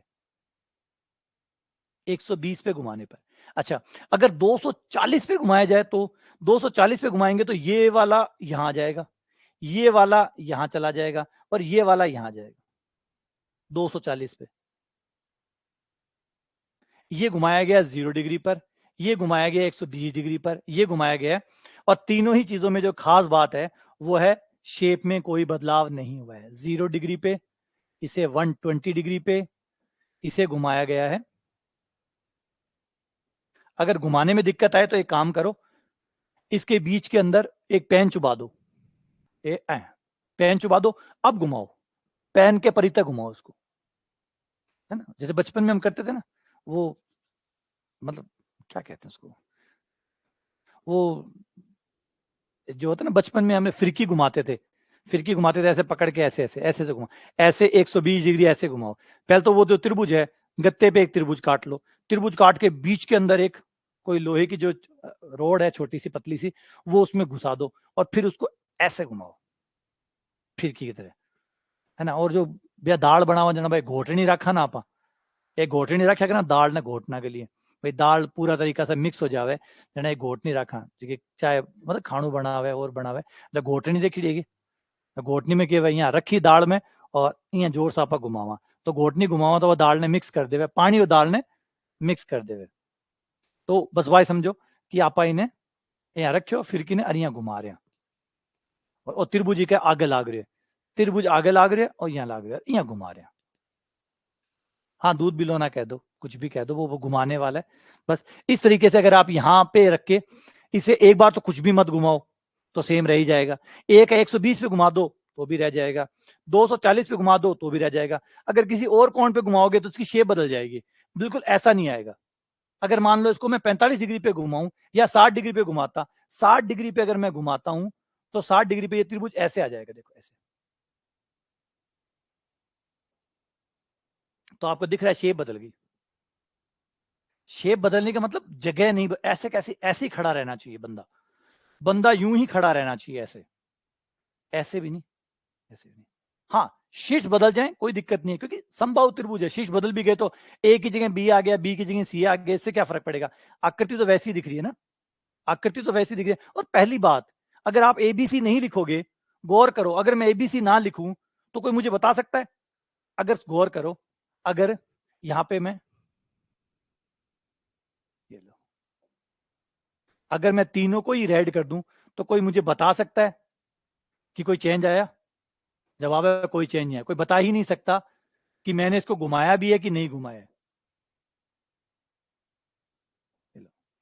क्या अभी कोई ये बता सकता है कि मैंने घुमाया या नहीं घुमाया? तो ये समझो, सिमेट्री का मतलब है वो चीज गायब ना हो जो उसकी शेप है, उसकी शेप ना बदले। क्योंकि देखो शीर्ष तो पहले एबीसी तो हम नाम रखते हैं, एबीसी त्रिभुज में थोड़ी होते हैं, त्रिभुज के शीर्षों पे एबीसी थोड़ी होते हैं, वो तो हम नाम रखते हैं। तो इसका मतलब वो तो शीर्ष ही होते हैं। और वो अगर इस तरीके से घुमाओगे आप 0 डिग्री पे, यानी 360 ले लो, एक 120 डिग्री पे घुमाओगे और एक 240 पे घुमाओगे, तो आपका वो त्रिभुज वैसा का वैसा ही आ जाएगा जैसा था, कुछ नहीं बदलेगा। ठीक है, एक ये हो गया। तो तीन स्थितियां तो ये हो गई, तीन तो आपकी ये स्थितियां होगी, तीन ये आ जाओ कि एक ऐसे लो और अब घुमाओ, यहां पे एक लाइन खींचो जो इस त्रिभुज इस वाले शीर्ष से जाती हो और अब घुमाओ इस लाइन के परितः घुमाओ, ऐसे इस परितः घुमाओगे तो ये वाला डॉट यहां जाएगा और ये वाला पॉइंट घूम के इधर आ जाएगा, मतलब ये दोनों एक्सचेंज हो जाएंगे। अब कोई सोचे कि एंटी क्लॉकवाइज घुमा दो एंटी क्लॉकवाइज, तो भी ये वाला यहां आना है और ये वाला यहां आना है, समझ रहे हो? क्लॉकवाइज घुमाओ चाहे एंटी क्लॉकवाइज घुमाओ, बात एक ही है। अगर छड़ को आप क्लॉकवाइज घुमाओ चाहे एंटी, अगर मैं इसको क्लॉकवाइज घुमाता हूं, उधर घुमाता हूं, देखो ये, तब भी ये यहां आया, ये आया। और अगर मैं इसको क्लॉकवाइज घुमाता तब भी, तो कोई फर्क नहीं पड़ रहा कि क्लॉकवाइज घुमा रहा हूं कि एंटी क्लॉकवाइज घुमा रहा हूं, जैसे चाहे घुमा लो। अभी इसमें ऐसे घुमा रहा हूं, ऐसे घुमा रहा हूं तो ये घूम कर यहां गया और वो घूम कर यहां चला गया। अगर ऐसे घुमाता तो ये वाला घूम के यहां जाता, वो यहां जाता, बात तो वही है, बात तो एक ही। तो इसमें कोई फर्क नहीं है कि क्लॉकवाइज एंटी क्लॉकवाइज, दो में कोई डिफरेंस नहीं है, वही है।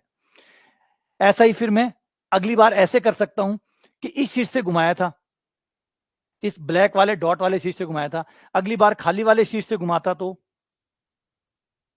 मैं पहले मैंने इसको 200 120 पे घुमा लिया, 120 पे घुमा लिया और उसके बाद में फिर घुमाया। ऐसे ही यहां पे कर सकता हूं, 240 पे रख दिया फिर घुमाया। तो आप कह सकते हो कि 6 प्रकार की सिमेट्री है इसके अंदर। सिमेट्री मतलब जिससे इसकी शेप चेंज नहीं होती है। 6 प्रकार की सिमेट्री इसके अंदर है जिससे इसकी शेप नहीं बदलेगी।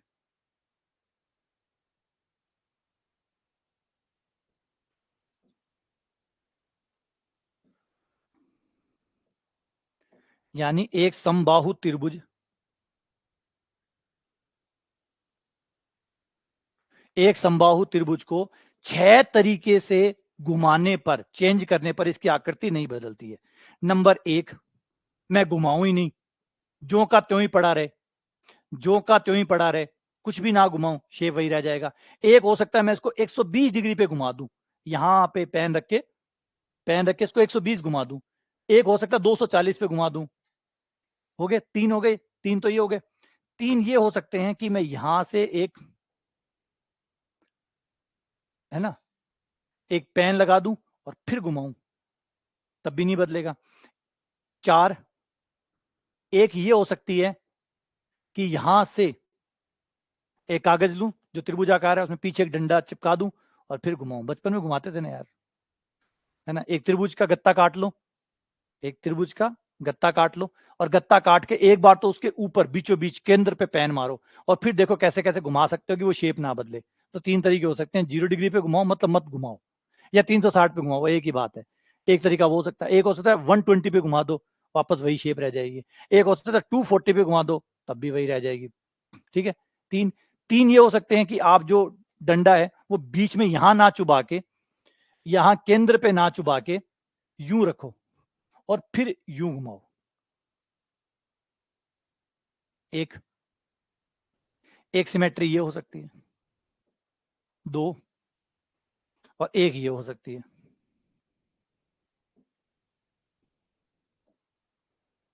और ये ही 6 तरीके हैं जिससे एक समबाहु त्रिभुज वापस समबाहु त्रिभुज ही रहेगा, वो अपनी शक्ल नहीं खोएगा। शक्ल की अपनी जगह ही नहीं खोएगा, एग्जैक्टली वैसा का वैसे दिखेगा। आप डिफरेंस ही नहीं कर पाएंगे कि ये बदला या नहीं बदला। ये 6 तरीके लगाने से आपका समबाहु त्रिभुज में आप डिफरेंस ही नहीं कर पाएंगे कि वो बदला या नहीं बदला, आपको लगेगा एक जैसा है। आप बता ही नहीं पाएंगे। ये 6 चीजें अगर मैं करूंगा तो आप बता ही नहीं पाएंगे कि त्रिभुज को मैंने बदला है या नहीं बदला। यानी ये 6 सिमेट्री का मतलब यही होता है कि वो करने के बाद आप अगर ना बता पाए तो मतलब सिमेट्री है। सिमेट्री का अर्थ क्या होता है? सिमेट्री का अर्थ होता है कि कोई चीज आपने कर दी और करने के बाद कोई बता ही नहीं पा रहा कि मैंने बदला है या नहीं बदला। जैसे 1+1 लिखा हुआ है, मैंने दोबारा लिया, बताइए मैंने जगह बदली या नहीं बदली? जगह बदली या नहीं बदली? ऊपर 1+1 लिखा था, नीचे भी 1+1 लिखा है। जो नीचे मैंने लिखा था, तो क्या मैंने ये वाला एक यहाँ पे लिखा था या ये वाला एक यहाँ लिखा है? क्या मैंने जगह बदली या नहीं बदली? कोई बता सकता है? नहीं बता सकता। क्यों नहीं बता सकता? क्योंकि सिमेट्री है। सिमेट्री में यही होता है कि कोई बदलाव करेगा तो कोई बता ही नहीं सकता कि आपने जगह बदली है या नहीं बदली है। तो कुल मिला के, हाँ, कोई नहीं बता सकता, पता करने की जरूरत ही नहीं, कोई नहीं बता सकता, ये संभव ही नहीं है। सिमेट्री का मतलब यही होता है कि आप बता ही नहीं, फिर सिमेट्री किस बात की, जब आप बता ही पाएंगे। अब ये लो 1+2, अब आप बता पा रहे हो ना? अब आप तुरंत बता दोगे हाँ, बता सकते हैं। तो फर्क समझा? सिमेट्री जब होगी तो आप बता ही नहीं सकते कि मैंने कुछ किया है या नहीं किया, और जब सिमेट्री नहीं होगी तो बता पाएंगे कि हाँ, बदला है या नहीं बदला है। तो सिमेट्री की खासियत ये होती है कि जब सिमेट्री होगी, सममिति होगी, तो आप बदलेंगे तो भी कोई नहीं बता सकता। समिति होगी तो आप बता ही नहीं सकते कि किसी ने बदला है या नहीं बदला, वो आपको एक जैसा लगेगा। तो इसी प्रकार से त्रिभुज में 6 चीजें ऐसी हो सकती है जो करने के बाद आपका त्रिभुज कोई नहीं बता पाएगा कि बदला या नहीं बदला। ये 6 चीजें हैं जिनको करने के बाद कोई भी ये नहीं बता पाएगा कि त्रिभुज बदला है या नहीं बदला है। अब मामला ये है कि आप ये सोचोगे कि, है ना, अब आप ये सोचोगे कि इसका क्रमचय ग्रुप से क्या संबंध हुआ। क्रमचय से क्या संबंध हुआ? क्रमचय से कोई लेना देना नहीं। जो भी फलन फलन पढ़ा रहे थे एक एक ही आच्छादक, उसका यहाँ से क्या लेना देना है? तो घुमाने के मतलब है, तो सिंपल बात है, बच्चे, छोटा बच्चा भी समझता है। छोटा बच्चा ये तो समझता है कि ऐसा ऐसा करने पर नहीं बदलता, लेकिन छोटा बच्चा ये नहीं समझता कि कैसे ये चीज गणित के साथ रिलेट हो जाएगी। ये चीज समझने में आपको पढ़ाई करनी पड़ती है। पढ़ाई यही करनी पड़ती है कि दो चीजों को आप कैसे रिलेट कर पाते हैं। जैसे म्यूजिक है, म्यूजिक कुछ और नहीं बल्कि एक मैथमेटिक्स है। अगर आपने के उसके नोट्स देखे हो और देखे हो, तो एक तरह से एक इक्वेशंस टाइप से होती है म्यूजिक। तो हर चीज, जैसे मैंने कहा, जैसे आप सीरियस होगे वो गणित बन जाएगी, ये तन है ना। जैसे आप सीरियस होने का मतलब जब आप समझने लग जाते हो, जैसे आप उसकी गहराई को समझने लग जाते हो, वो गणित का रूप ले लेती है। तो यहाँ पे देखो गणित कैसे बनी। एक काम करते हैं, इन शीर्ष के नाम रख लेते हैं। जो डार्कर है उसका नाम 1 रख लेते हैं, जिसमें सिंगल डॉट है उसका नाम 2 रख लेते हैं, और जो खाली है उसका नाम 3 रख लेते हैं। ठीक है, रिपीट कर रहा हूं, नाम रख रहा हूं। जो भरा हुआ है उसका नाम 1 रख रहा हूं, जो सिंगल डॉट वाला है उसका नाम 2 रख रहा हूं, और जो खाली है उसका नाम 3 रख रहा हूं। ठीक है, तो ये 1 हो गया, ये 2 हो गया, ये 3, ये 1, ये 2, ये 3। इधर भी सबके साथ लिख देता हूँ, 1 नंबर, 2 नंबर, 3 नंबर। और ये खाली वाला 3 नंबर था, ये 1 नंबर, ये 2 नंबर, ये वाला 1 नंबर, ये 2 नंबर, ये 3 नंबर। यहाँ पे ये 1 नंबर, ये 2 नंबर, ये 3 नंबर, ये 1 नंबर, ये 3 नंबर, ये 2 नंबर, और ये यहाँ 1 नंबर, सॉरी, ये 1 number, 2 number, 3 number, 1 number, 2 number, 3 number, 1 number, 2 number, 3 number, 1 number, 2 number, 3 number. ठीक है, ये लो, सबके नंबर लिख दिए। अब गौर करो हो क्या रहा है। फर्स्ट केस में आ जाओ, फर्स्ट केस में आ जाओ। फर्स्ट केस में हुआ, जो 1 नंबर था वो 1 नंबर बन गया, 1 नंबर 1 नंबर रह गया, 3 नंबर 3 नंबर रह गया, 2 नंबर 2 नंबर रह गया, 2 नंबर 2 ही आ रहा है, 3 नंबर 3 ही आ रहा है, 1 नंबर 1 आ रहा है, 2 नंबर 2 आ रहा है। जहां 1 नंबर था अभी भी 1 नंबर है, जहां 2 नंबर है वहां भी 2 नंबर है, जहां 3 नंबर खड़ा है वहां 3 नंबर खड़ा है। ठीक, अब सेकंड वाले में आते हैं, इसमें आते हैं। इसमें जो 1 नंबर था वो 3 नंबर बन गया है, जहां पे पहले 1 नंबर खड़ा हुआ था वहां 3 नंबर खड़ा है, जहां 2 नंबर खड़ा है वहां 1 खड़ा है, और जहां 3 खड़ा है वहां पे अब 2 खड़ा है।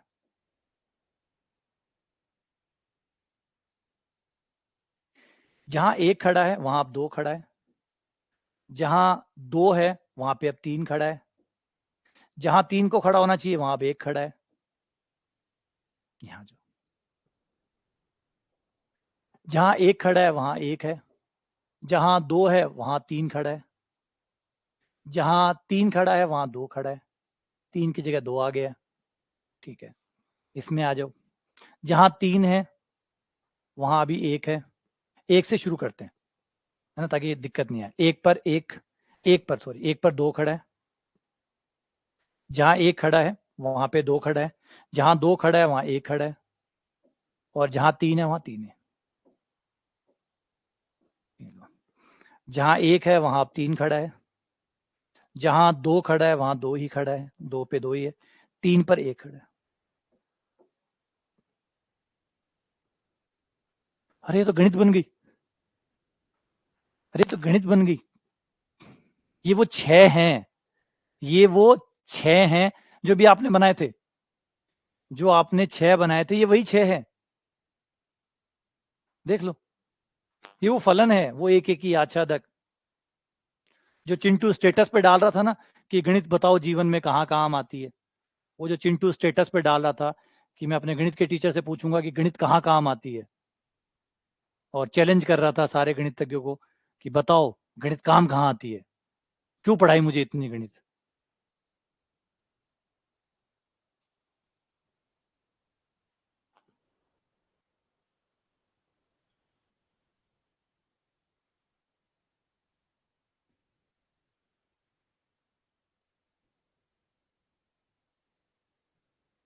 ये आपके यानी सारी जितनी थी वो सबकी सब सिमेट्री यहाँ आ गई,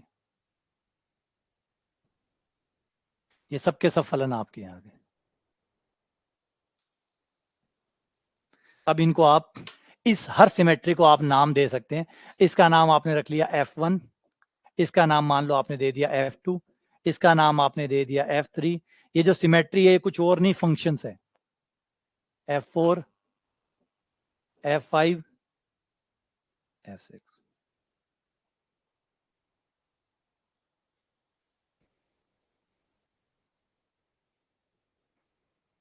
अच्छा, सिमेट्री यहीं खत्म नहीं होती, इसके आगे चलते हैं, सिमेट्री के अंदर और चीज देखते हैं।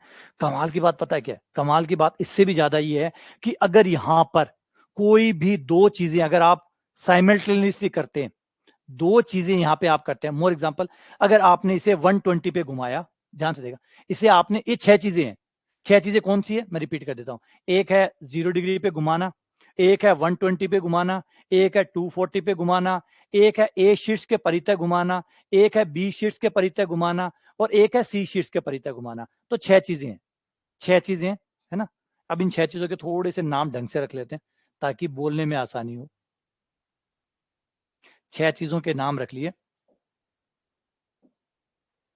आर रोटेट करेंगे 0 डिग्री पे, रोटेट करेंगे 120 पे, और रोटेट करेंगे 240 पे। 3 तो ये बनेंगे, इसमें क्या होगा, रोटेट होंगे। 0 डिग्री पे मतलब जैसा है वैसा रख दिया, 120 पे रोटेट कर दिया, 240 पे रोटेट कर दिया, ठीक है। और एक होगा रिफ्लेक्शन लेंगे, रिफ्लेक्शन मतलब यहां रखा और प्रतिबिंब बनाया, प्रतिबिंब मतलब ये यहां आ गया, ये यहां चला गया, तो इनको रिफ्लेक्शन बोलेंगे। ये जो होंगे ये रिफ्लेक्शन कहलाएंगे। रिफ्लेक्शन टू एक्स, ए शीर्ष, ए शीर्ष के परितः रिफ्लेक्शन, बी शीर्ष के परितः रिफ्लेक्शन, सी शीर्ष के परितः रिफ्लेक्शन। रिफ्लेक्शन टू ए शीर्ष के परितः, बी के परितः और सी के परितः। इन्हीं का नाम F1 F2 है, कंफ्यूज मत होना। इन्हीं भाई साहबों का नाम F1 F2 F3 F4 F5 F6, यही नाम इन सबके ही है। कोई बाहर से नहीं आया, ना कोई बाहर आया ना कोई बाहर गया।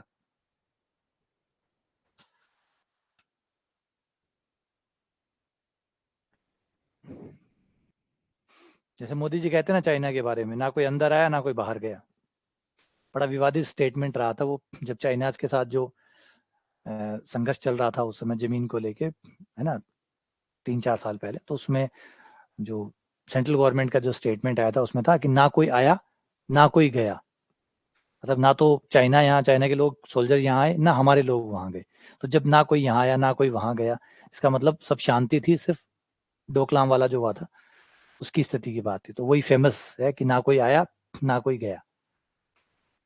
तो ये जो 6 चीजें हैं आपकी, ये जो 6 चीजें हैं, ये सिर्फ मैंने नाम लिखे हैं, इनके नाम ताकि पुकारने में आसानी हो, वरना F1 F2 में कंफ्यूजन हो जाएगा थोड़ा सा। अब इन्हीं में से एक F1 है, इनमें F2 है, F3 F4 है। R0 का मतलब है 0 डिग्री पे घुमाना, 120 पे घुमाना, 240 पे घुमाना, ए शीर्ष के परितः घुमाना, जो आपका ए शीर्ष है उसके परितः घुमाना, बी शीर्ष के परितः घुमाना और सी शीर्ष के परितः घुमाना। अब कमाल की बात इससे भी ज्यादा बढ़कर है, इससे भी बढ़कर एक कमाल की चीज ये है कि ये जितने प्रकार की सिमेट्री है, इन सिमेट्री में से अगर हम कोई भी दो सिमेट्री मिला दे, कोई भी दो सिमेट्री मिला दे, दो सिमेट्री मिलाने का मतलब है पहले मैंने इसको 120 पे घुमा दिया और फिर ए शीर्ष के परितः घुमा दिया। अगर कोई भी दो, इन दो में से कोई भी दो या तीन या चार मैं मिक्स कर दूं, दो या दो से ज्यादा मैं मिक्स कर दूं, जैसे मान लो ये दो मैंने मिक्स कर दी,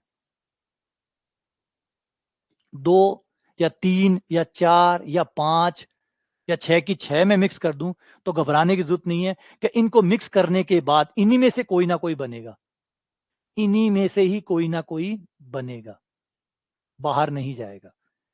ये 6 करने के बाद आपका इन्हीं में से ही कोई ना कोई बनेगा। कमाल की बात ये है, आपका बाहर नहीं जाएगा। फॉर एग्जाम्पल इसे समझते हैं कि मैं क्या कहना चाहता हूं। मान लीजिए आपने पहले 120 पे घुमाया,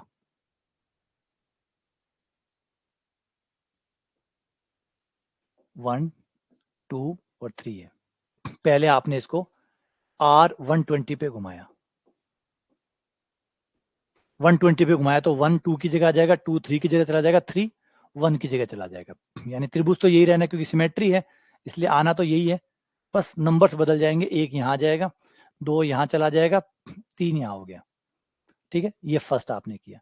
उसके बाद में आपने एक और कर दिया, कोई सा भी कर दो, किसी भी एक शीर्ष के पट्टे घुमा दिया, मान लो 3 के पट्टे घुमा दिया आपने, ये किया, इसको इसके परितः घुमा दिया, आपने R3 कर दिया। R3 करते ही क्या हुआ,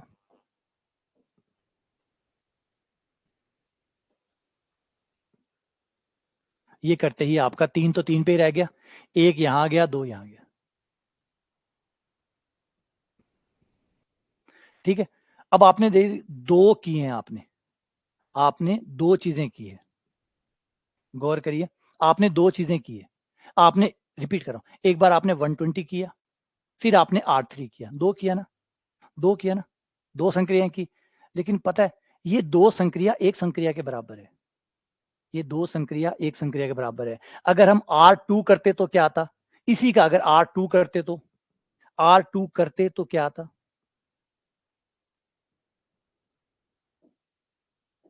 R2 का मतलब 2 से जाने वाली लाइन के परितः घुमाते तो यही आता, यही आता, गौर करो। यानी आपकी 2 संक्रियाएं मिलकर किसी एक संक्रिया के बराबर ही होगी, मतलब बाहर नहीं जाएगा। अगर आपने कोई 2 संक्रियाएं मिक्स भी कर दी तो घबराइए मत, वो अंदर की ही कोई ना कोई फलन के बराबर है, अंदर ही कोई ना कोई संक्रिया के बराबर है। अगर आपने R120 R3 किया, 2 बार किया आपने, 2 बार करने बाद आपका वो बना, वो एक्चुअली में R2 के बराबर है। R2 का मतलब जो R2 है उसके परितः घुमाना, जो आपका त्रिभुज है उसको R2 के परितः घुमाओ। तो ये था 1 2 3,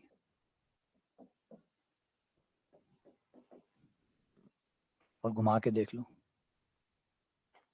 कोई सा भी कर लो, आप कोई भी ट्राई कर लो, कोई भी संक्रियाएं, 2 संक्रियाएं, 3 संक्रियाएं, 4 संक्रियाएं, 5 संक्रियाएं, जितनी मन में आए उतनी रिपीट करो, आप बाहर नहीं जाओगे।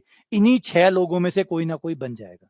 आपने पहले एक संक्रिया की, फिर एक की, फिर एक की, फिर एक की, 50 बार रिपीट कर दिया, लेकिन पता है 50 बार रिपीट करने के बाद भी वो किसी एक के बराबर होगा, वो किसी एक रोटेशन के बराबर होगा। यहाँ R2 आया, कुछ और आ जाता, कर लो, अभी भी ट्राई कर सकते हो, दिक्कत नहीं है। ये रहा, अब बदल दो, कैसे बदलना चाहो वैसे बदल लो।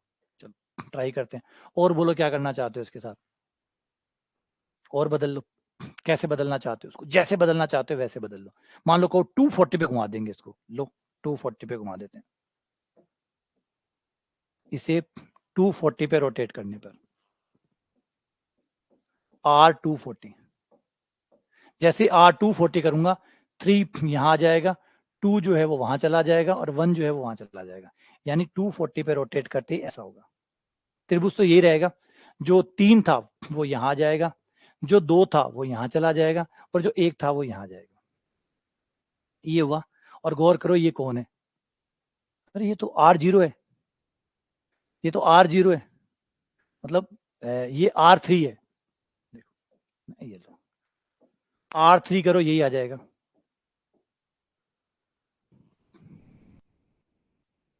अभी तो आपने 3 किया था, 3 संक्रियाएं की थी आपने, 3 संक्रिया बराबर किसके है, R3, R3 करके देख लो, R3 मतलब 3 से एक लाइन खींचनी है और घुमाना है, R3 हो गया। कहने का मतलब ये है कि आप बाहर जा ही नहीं रहे, आप बाहर नहीं जा रहे हैं, यानी सिमेट्री अपने आप में प्रिजर्व करती है अपने आप को, सिमेट्री अपने आप को कंजर्व करती है, संरक्षित रखने की कोशिश करती है। अगर किसी चीज में सिमेट्री है तो सिमेट्री अपने आप को बनाए रखने की कोशिश करती है, ये एक पावर और है, इसलिए ये स्ट्रेंथ कहलाती है सिमेट्री की। अगर आप सिमेट्री उसे छीनोगे तो वो कोशिश यही करेगी कि सिमेट्री बनी रहे, वो बाहर नहीं जाएगी आपकी। क्लोज हो गया, अरे वाह। अब एक बात बताएंगे आपको, पता ये क्या किया आपने, ये आपको, आपने क्या किया, आपको अंदाजा है ये आपने क्या किया यहाँ पे, ये जो आपने किया अभी, 2 संक्रियाएं को मिलाना संयुक्त फलन कहलाता है। यह है संयुक्त फलन। जब आप एक संक्रिया के बाद दूसरा करते हैं तो इसे संयुक्त फलन कहते हैं। फलनों की भाषा में एक संक्रिया करके फिर दूसरी करने को संयुक्त फलन कहते हैं। तो ये कुछ और नहीं है बल्कि संयुक्त फलन करना है। ये संयुक्त फलन करना है और कुछ नहीं। ये संयुक्त फलन करना कहलाता है। पहले एक काम किया मतलब पहले फलन। फलन क्या है यहाँ पे? फलन क्या है? फलन वो है जो सिमेट्री को बनाए रखता है, ट्रांसफॉर्मेशन है। ये वो प्रतिचित्रण है जो समिति को बनाए रखता है। तो पहला प्रतिचित्रण लगाया, फिर दूसरा लगाया, फिर तीसरा लगाया और फाइनली आप ये जो प्रतिचित्रण पे प्रतिचित्रण आप लगा रहे हैं, दो प्रतिचित्रण को संयुक्त फलन कहते हैं। जब आप ऐसा कर रहे हो कि पहले आप एफ लगा रहे हो, एफ लगाने के बाद जी लगा रहे हो, पहले किसी चीज पे आपने एफ लगाया, एफ लगाने के बाद आपने जी लगाया, इसको संयुक्त फलन कहते हैं। इसे आप एफ और जी कहते हैं।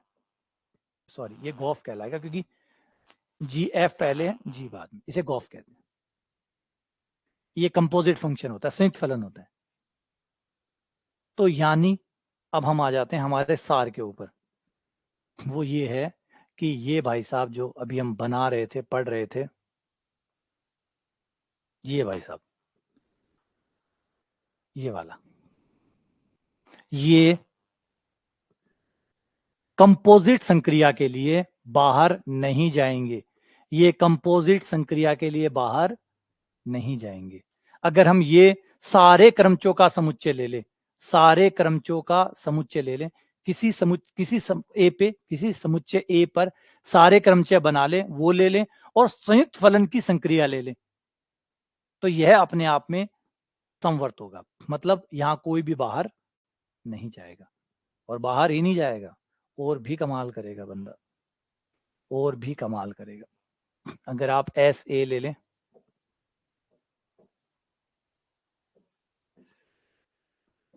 सारे क्रमचों का समुच्चय ले लें, संयुक्त फलन वाली संक्रिया ले लें, वो है संयुक्त फलन, तो ये और भी कमाल करेगा।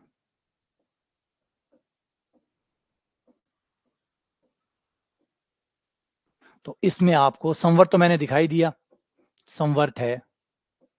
और आप लोगों को पता होगा कि जो संयुक्त फलन होते हैं वो साहचर्य भी होते हैं, तो यहां आपको साहचर्यता भी मिलेगी।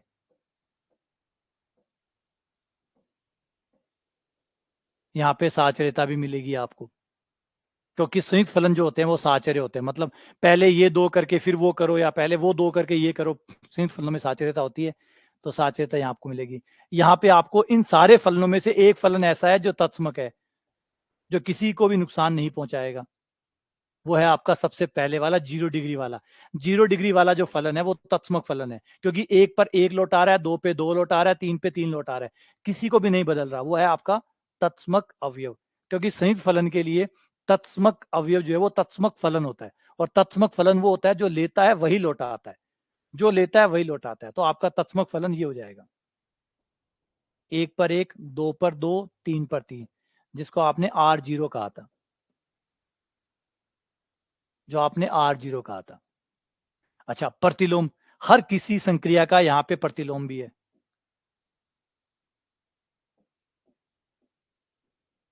यहां पे हर संक्रिया का प्रतिलोम भी है। प्रतिलोम का मतलब जो वापस ठीक करके ये ला दे, वापस ठीक करके ये ला दे। कोई हर संक्रिया का एक प्रतिलोम है, हर संक्रिया का एक प्रतिलोम है, वो भी दिखाता हूं। हाँ, जो देखो,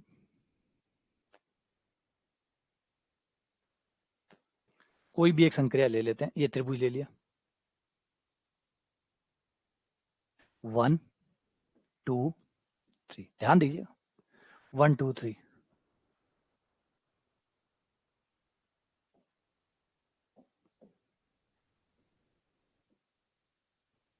1 2 3।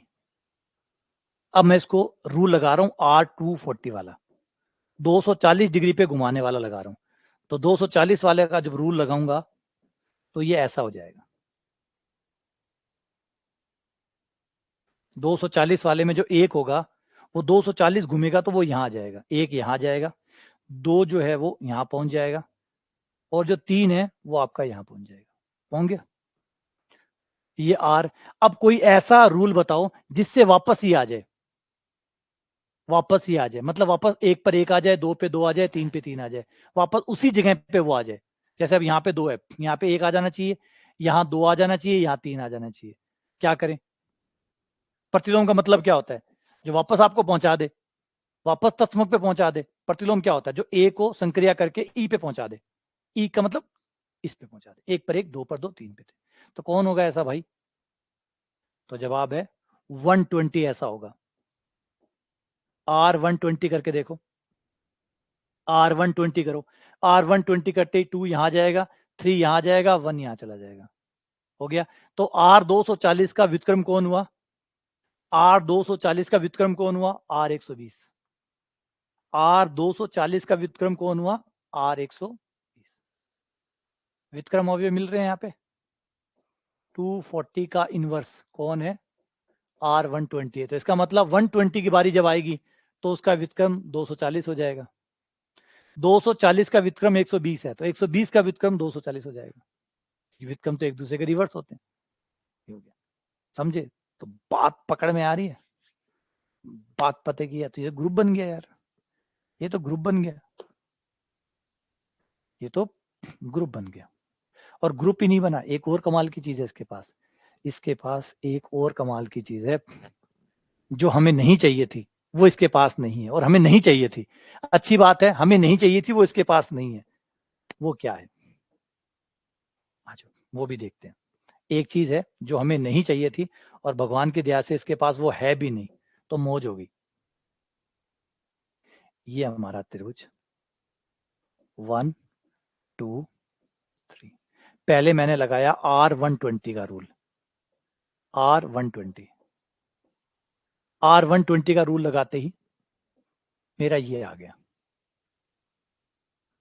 तो 1 यहां जाएगा, 2 यहां जाएगा और 3 यहां जाएगा। फिर मैंने रूल लगा दिया और R2 के रिस्पेक्ट में घुमाने वाला। R2 के रिस्पेक्ट में घुमाऊंगा तो ये आ जाएगा, 2 यहां रह जाएगा, यहाँ 1 आ जाएगा, यहाँ 3 आ जाएगा। और अब मैं अगर R2 पहले करूं, R2 पहले करते ही 2 यहां रह गया, 3 यहां आ गया, 1 यहां आ गया। और फिर R120 करूं,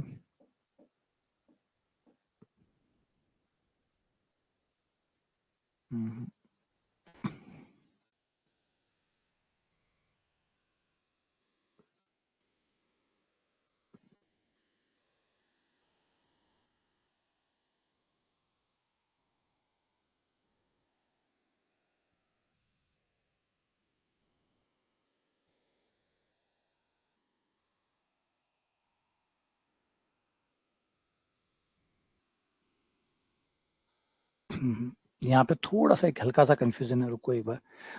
R2 जो होगा वो हमारे वो यहाँ वाले इस लोकेशन में ना होके इस वाली लोकेशन पे होगा, क्योंकि R2 हमने यहाँ डिफाइन किया, सारे यहाँ पे डिफाइन किए, तो यहाँ से होगा। सॉरी, यहाँ से आप R2 लगाएंगे, मतलब ऐसे ये वाला लगाएंगे। R2 ये है आपका, R2 आपका ये होगा, क्योंकि अब 1 हुआ है, शुरुआत वाली कंडीशन जो है ना वो देखी जाएगी। तो ठीक कर लो इसको एक बार थोड़ा सा, है ना, क्योंकि यहाँ तो नंबर बदलते रहेंगे। आप शुरुआत वाली कंडीशन जो है, शुरुआत वाली जो लोकेशन है, उसी लोकेशन को 1 2 मानेंगे, क्योंकि आपका फलन जो है वो इनसे बना हुआ है, आपका फलन इनसे बना हुआ है। तो R2, इसीलिए वो R2 और R3 नहीं बोलते, थोड़ा सा वो कंफ्यूजन हो जाता है इसलिए यहाँ पे, इसलिए क्योंकि यहाँ पे 1 दिख रहा है। R2 पहले वाले के हिसाब से, पहले वाले में यहाँ R2 हुआ करता था, उसके आधार पे हो रहा है। तो उसके आधार पे करोगे तो यहाँ 2 आ जाएगा, यहाँ 3 आ जाएगा और यहाँ आपका 1 सुरक्षित रह जाएगा। सेम R2 ये हो गया। अब R120 करूंगा तो ये आ जाएगा। तो जो शुरुआत वाली कंडीशन है ना उनसे रखना, क्योंकि वरना तो वो बदल जाएगा। तो यहाँ 120 करूंगा तो 3 यहाँ जाएगा, 2 यहाँ चला जाएगा, 1 यहाँ आ जाएगा। और आप ये देख सकते हो कि क्रम को बदलने पर दोनों आंसर बराबर नहीं आते हैं। क्रम को बदलने पर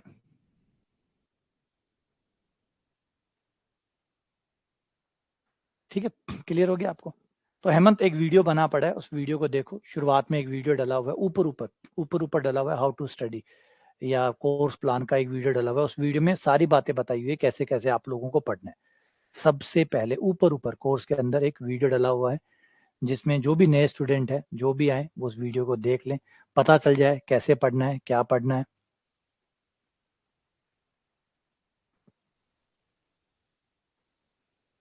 जिस भी कोर्स में आप है उसमें जाएंगे तो ऊपर ये देखो, ये रहा। कोर्स शुरू करने से पहले ये वीडियो जरूर देखें। ये वाला जो वीडियो है, इस वीडियो को चलाइएगा, ठीक है ना? तो इससे आपको पूरा जो आइडिया है वो मिल जाएगा, ये वाला। फिर भी कोई प्रॉब्लम हो तो ये नंबर इसके साथ में दिए हुए हैं, इस नंबर पे कॉल करके पूछ लेना। कोई भी चीज़ ना समझ में आए, कुछ वीडियो देखने वाले से, वीडियो काफ़ी लंबा है, इसमें डिटेल से सारी बातें की हुई है, लेकिन फिर भी ना समझ में आए तो इस नंबर पे कॉल कर लेना, ठीक है ना? कोई भी जो भी नया स्टूडेंट आया जिसको नहीं पता है कैसे पढ़ना है, तो वो इस वीडियो को पहले देख लें अच्छे से। वीडियो को देखने के बाद इन नंबरों पे कॉल कर लें अगर फिर भी कोई प्रॉब्लम आती है तो। ना, पीजीए भी स्टार्ट नहीं किया।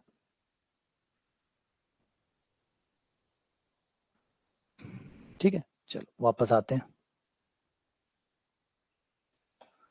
तो ये हो गया क्लियर आपका? ये समझ में आ गया कि इसका मतलब ये हुआ कि इसमें क्रम विनिमेयता नहीं है। और आप लोगों को याद होगा कि हमें क्रम विनिमेयता नहीं चाहिए, क्योंकि क्रम विनिमेयता आते ही हमारी बहुत सारी चीजें बेकार हो जाती है। बहुत सारी चीजें जो है वो हमारी बेकार हो जाती है, क्योंकि अर्थ ही खत्म हो जाता है। क्योंकि क्रम विनिमेयता आते ही हमारा नॉर्मल नहीं रहता।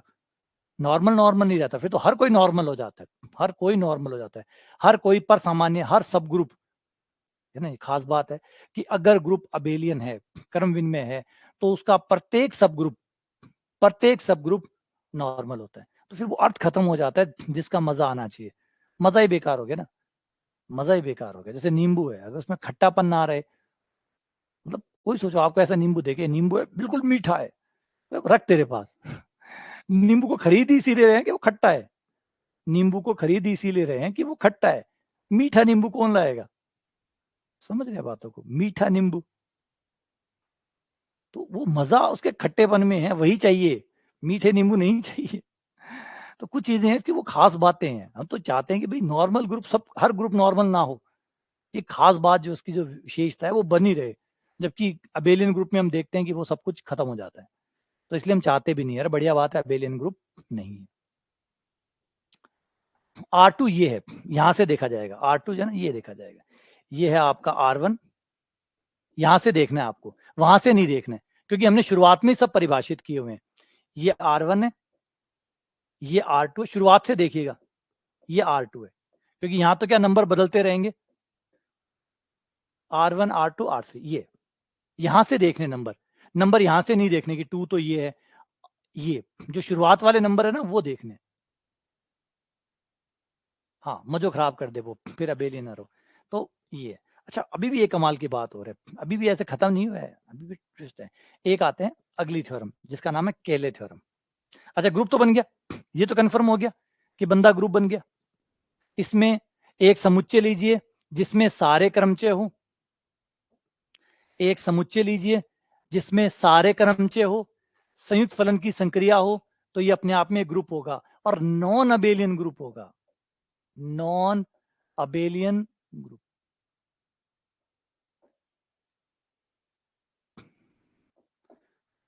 Non abelian group. तो पहला जो मैंने बताया था ना, याद करो, जब मैंने कहा था कि 6 ऑर्डर का आपको सबसे पहला नॉन अबेलियन ग्रुप मिलता है, वो यही होता है। क्रमचय ग्रुप ही 6 ऑर्डर का सबसे पहला ग्रुप होता है जो नॉन अबेलियन होता है, क्योंकि 6 से पहले तो अबेलियन मिल ही नहीं सकते। अब देखो बेचारे ये भी बड़े मजबूर है, ये भी मजबूर है। अगर समुच्चय 2 अवयव का होगा, समुच्चय अगर 2 अवयव का होगा तो 4 क्रमचय, 2 ही क्रमचय बनेंगे, तो वो भी अबेलियन होंगे, वो भी अबेलियन होंगे। क्योंकि 6 से पहले पहले हर कोई अबेलियन होता है, चाहे कैसी संक्रिया लेके आए, 6 से पहले संक्रिया राज करती नहीं है। 6 अवयव से पहले पहले संक्रिया का राज चलता ही नहीं है। संक्रिया का राज आता है 6 से, 6 से संक्रिया इफेक्टिव होती है, तब वो अपना दावा ठोक पाती है कि भाई मैं क्रम विनिमय हूं या नहीं हूं। 6 से पहले आप कोई भी संक्रिया ले आओ, अगर ग्रुप की कोटि 6 से कम है, तो संक्रिया चाहे कोई भी हो, वो अबेलियन ही होगा। संक्रिया का इफेक्टिवनेस शुरू होती है 6 से। और देखो अब यही संक्रिया देख लो, क्रम विनिमय नहीं होती। संयुक्त फलन की जो संक्रिया होती है FOG बराबर नहीं होता GUF, FOG बराबर नहीं होता GUF। लेकिन बेचारा दो मतलब 6 से पहले ये भी कुछ नहीं कर पाता, 6 से पहले ये भी कुछ नहीं कर पाता, क्योंकि 6 से पहले अवयवों का राज चलता है। 6 से पहले अवयवों का राज चलता है, समझ रहे हैं? 6 से पहले अवयवों का राज चलता है। तो अब क्या कर ले, जैसे आओ समझाता हूं, आपको लग रहा होगा कि अवयवों का राज ये क्या हो गया, है ना? आ जाओ समझो।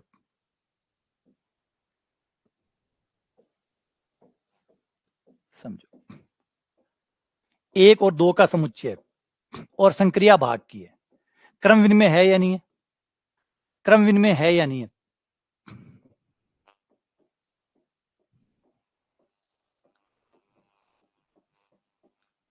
क्रम विनिमय है या नहीं? तो आप कहोगे नहीं, जवाब आएगा नहीं, जवाब आएगा नहीं है। सही है, जवाब आएगा नहीं है। सही है,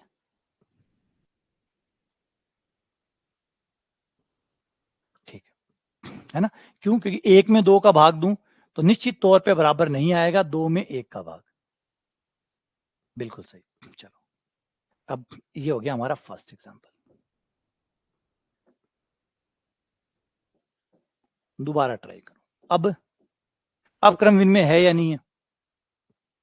अब क्रम विनिमय है या नहीं है? अब वही भाग है, वही भाग है। अब क्रम विनिमय है या नहीं है? बोला अब है। अब कैसे हो गया? बोला कि ऐसा नहीं है कि सारी मन मर्जी जो है भाग की चलती है, समुच्चय भी प्रभावी हो जाता है, क्योंकि समुच्चय ने ऐसा छोड़ा ही नहीं आपको कि आप अपना जौहर दिखा सको। समुच्चय ने ऐसा छोड़ा ही नहीं कि आप अपना जौहर दिखा सको। तो क्रम विनिमय हो गया, भाग तो नहीं होता ना, है ना? बड़े बड़ों की अक्कड़ कम हो जाती है।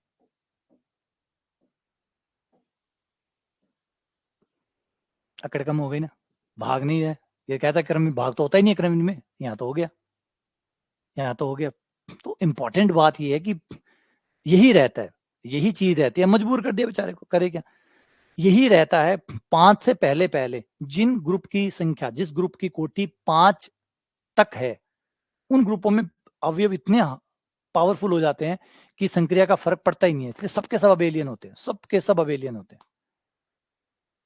सबके सब अबेलियन होते हैं, वो अबेलियन निकल जाते हैं। तो ये बड़ा कारण होता है। ठीक है ना? क्लियर हो गया आपको? क्लियर हो गया? आ जाओ। तो अब आते हैं वापस।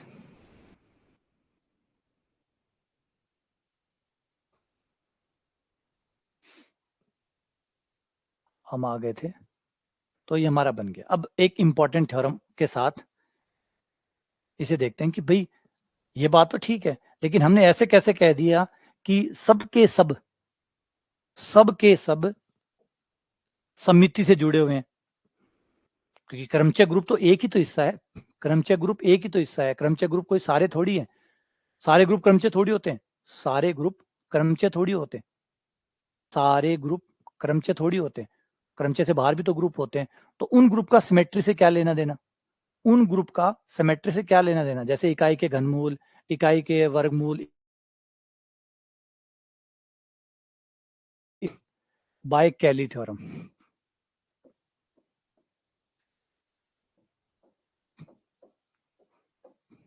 कैली पर में वैसे इस पे बाद में डिसाइड बात करेंगे, और अभी तो सिर्फ एक बात समझा रहा हूं कि केली पर में कहती है कि कोई भी ग्रुप हर ग्रुप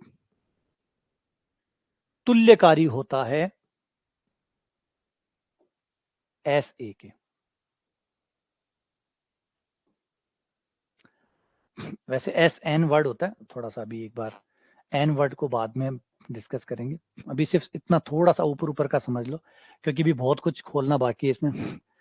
क्या है पहले तो आइसोमॉर्फिज्म अभी आएगा, आया नहीं है। तुल्यकारिता का सीधा सीधा मतलब ये होता है कि जो काम जी कर सकता है वही काम ये कर सकता है। तुल्यकारिता, तुल्य मतलब एक जैसा, कारिता मतलब कार्य करना।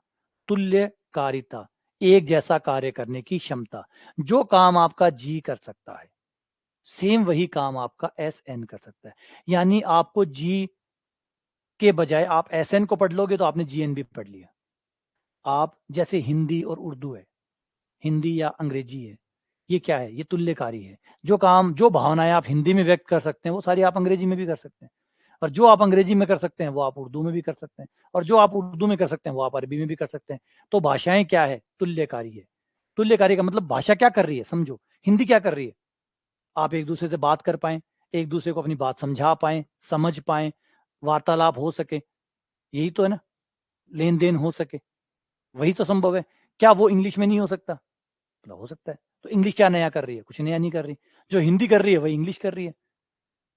फ्रेंच, फ्रेंच भी वही कर रही है। स्पेनिश, वो भी वही कर रही है। रशियन, वो भी वही कर रही है। तमिल, तेलुगु, कन्नड़, मलयालम, ये सब क्या है? ये सब एक ही काम कर रही है। बोलने के तरीके अलग अलग हैं, शब्द अलग अलग हो सकते हैं, वर्णमाला अलग अलग हो सकती है, लेकिन गौर करो कि आप जो काम राजस्थानी मतलब हिंदी में कर पा रहे हैं, सेम वही काम तमिल वाला तमिल में कर पाएगा, तेलुगु में कर पाएगा, कन्नड़ में कर पाएगा। तो कोई फर्क पड़ता है? वही फर्क पड़ेगा। सपोज करो, मान लो कोई जिसको तेलुगु आती है उसे हिंदी ना आती है, तो क्या फर्क पड़ता है? क्योंकि एक चीज आती है तो काम चल जाएगा, उसका जीवन व्यापन हो जाएगा आराम से। होगा नहीं होगा? सेम यही बात है। तो तुल्यकारिता यही समझाती है कि अगर आपको ये ग्रुप नहीं पता है, कोई बात नहीं, इसका तुल्यकारी ग्रुप ये पता कर लो तो भी आपको वही काम हो जाएगा, आपका काम हो जाएगा। यानी कुल मिला के अगर आप परमुटेशन ग्रुप को पढ़ लेते हो तो आपको कोई और ग्रुप पढ़ने की जरूरत नहीं पड़ेगी, क्योंकि सारे ग्रुप, जितने भी और ग्रुप है, सबके सब इसके तुल्यकारी होते हैं, सबके सब इनके तुल्यकारी होते हैं। तो अगर आपने सममित ग्रुप पढ़ लिया, सिमेट्रिक ग्रुप पढ़ लिया, परम्यूटेशन ग्रुप पढ़ लिया, अगर इनको पढ़ लिया तो यूं समझो आपने सारे ग्रुपों को पढ़ लिया, क्योंकि हर ग्रुप प्रत्येक ग्रुप आइसोमॉर्फिक होता है, तुल्यकारी होता है किसी ना किसी परम्यूटेशन ग्रुप के। यानी हर ग्रुप पढ़ने की जरूरत ही नहीं है आपको, आप तो सिर्फ क्रमचय ग्रुप पढ़ लो। ये पढ़ लिया, सारे ग्रुप पढ़ लिए, और ये ग्रुप समिति से जुड़े हुए हैं, ये ग्रुप समिति से जुड़े हैं। तो जो भी ग्रुप आप लाओगे वो किसी न किसी एसएन के तुल्यकारी होगा, और हर एसएन हमने पहले कह दिया सिमेट्री होता है। तो जो भी आप लाओगे वो कहीं ना कहीं समिति है, वो कहीं ना कहीं समिति है। यानी ग्रुप कुछ और नहीं बल्कि एक सिमेट्री की स्टडी है, स्टडी ऑफ सिमेट्री है, समिति का अध्ययन है। तो बड़ा देखो, आज का जो लेक्चर था ना, ये समझाने में बहुत जोर आता है, और सबसे बढ़िया होता अगर ये नहीं समझाता, सीधा ग्रुप बना के प्रूफ कर सकता था, लेकिन नहीं। आज का लेक्चर ना, ये मेरा स्टाइल नहीं है पढ़ाने का। ऑब्वियसली बात है, अगर आप लोगों को समझने में जोर आया ना, तो याद रखिए समझाने में मुझे 3 गुना ज्यादा जोर आया है, क्योंकि ये वो चीजें हैं जो आप बचा के चलते नहीं बताते। क्यों बताएंगे? फालतू की चीजें किस लिए बतानी? लेकिन ये जरूरी होता है इसलिए कि आप लोगों को समझ में, चाहे आधा आया हो आधा नहीं आया हो, लेकिन एटलीस्ट अब आपको ये तो समझ में आया कि ये चीजें बेकार तो नहीं है, व्यर्थ तो नहीं कर रहे हम लोग। हम यूं ही तो संक्रियाएं नहीं कर रहे हैं, यूं ही कर्मचय नहीं बना रहे हैं, मतलब यूं नहीं कि बस मजा आ रहा है इसलिए बना रहे हैं, या पेपर में आएगा इसलिए बना रहे हैं। कहीं ना कहीं ये हमारे प्रकृति से जुड़ा हुआ मामला है, ये हमारी प्रकृति से जुड़ा हुआ मामला है। इसीलिए जो ग्रुप थ्योरी होती है वो आपको क्वांटम मैकेनिक्स, जहां आप सिमेट्री पढ़ते हैं, सुपर सिमेट्री पढ़ते हैं फिजिक्स में, क्वांटम मैकेनिक्स जब आप पढ़ते हैं तो सुपर सिमेट्री आती है। तो सुपर सिमेट्री को समझाने के लिए हम ग्रुप थ्योरी का इस्तेमाल करते हैं। हम केमिस्ट्री में क्रिस्टलाइजेशन जब भी जाते हैं, क्रिस्टलाइजेशन पढ़ते हैं, तो उसमें आप ग्रुप पढ़ते हैं, क्योंकि ग्रुप परफेक्टली क्रिस्टलाइजेशन को समझा सकता है, क्योंकि उसमें सिमेट्री होती है। तो जहां जहां पे सिमेट्री की जरूरत होती है वहां पे ग्रुप अपने आप पहुंच जाता है, क्योंकि सिमेट्री मतलब ग्रुप, ग्रुप मतलब सिमेट्री। तो जहां भी सिमेट्री की बात आती है वहां ग्रुप पहुंच जाता है। तो अब कोई ये सोचे कि ग्रुप थ्योरी क्या काम आती है, तो भैया छोटे लेवल पे काम नहीं आती, दुकान पे काम नहीं आती, सब्जी मंडी पे काम नहीं आती, है ना, टेम्पो किराए पे कर रहे हो या कहीं घूमने जा रहे हो तो काम नहीं आती। काम तब आती है जब आप हायर स्टडी में जाएंगे, और जब आप ये जानना चाहेंगे कि एक स्नोफ्लेक्स क्यों बनता है, तब आपको ग्रुप थ्योरी की जरूरत पड़ेगी। जब आप ये जानना चाहेंगे जो बर्फ ऊपर से गिर रही है वो ऐसी क्यों है, जब आप ये जानना चाहेंगे कि कार्बन 4 बंध क्यों बनाता है, जब आप ये जानना चाहेंगे कि एक आदमी सुंदर कब दिखता है? जब आप ऐसे गहरे क्वेश्चनों पे जाएंगे तो आपको ग्रुप से होके जाना पड़ेगा। जब आप ऐसे सवालों से, देखो अगर एक तो सवाल वो है कि भाई मुझे ये है कि मुझे आम जैन जीवन जीना है, सब्जी लानी है, सामान लेके आना है, ठीक है ना, बैंक में पैसे जमा करवाने हैं, निकलवाने हैं, ब्याज देना है, ब्याज लेना है, तब तो आपको इसकी कोई जरूरत नहीं है।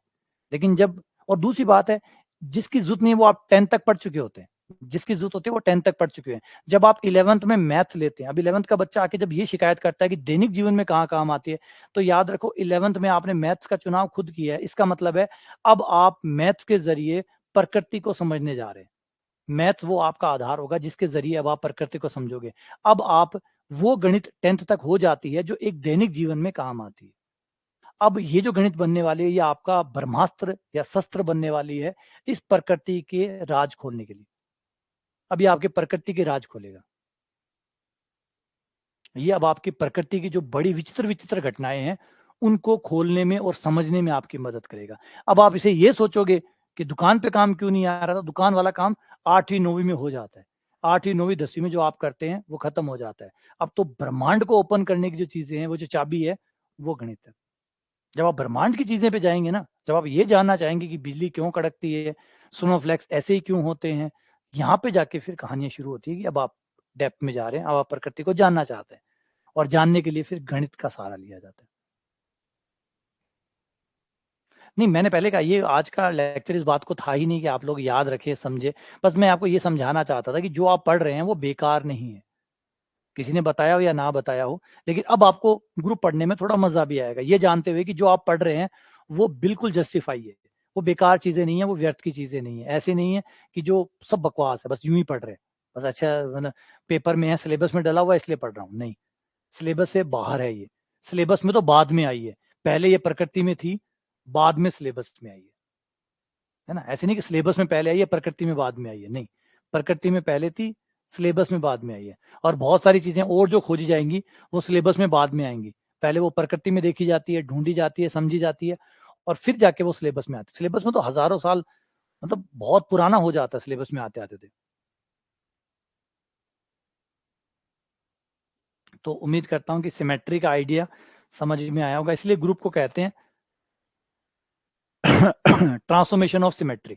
ये सब ट्रांसफॉर्मेशन है, और इसकी जो इन ट्रांसफॉर्मेशन की जो सिमेट्री है, जो समिति है, उसको आप यहाँ पे अध्ययन करते हैं। तो मामला बड़ा पेचीदा था, समझाने में भयंकर जोर आता है, ठीक है ना।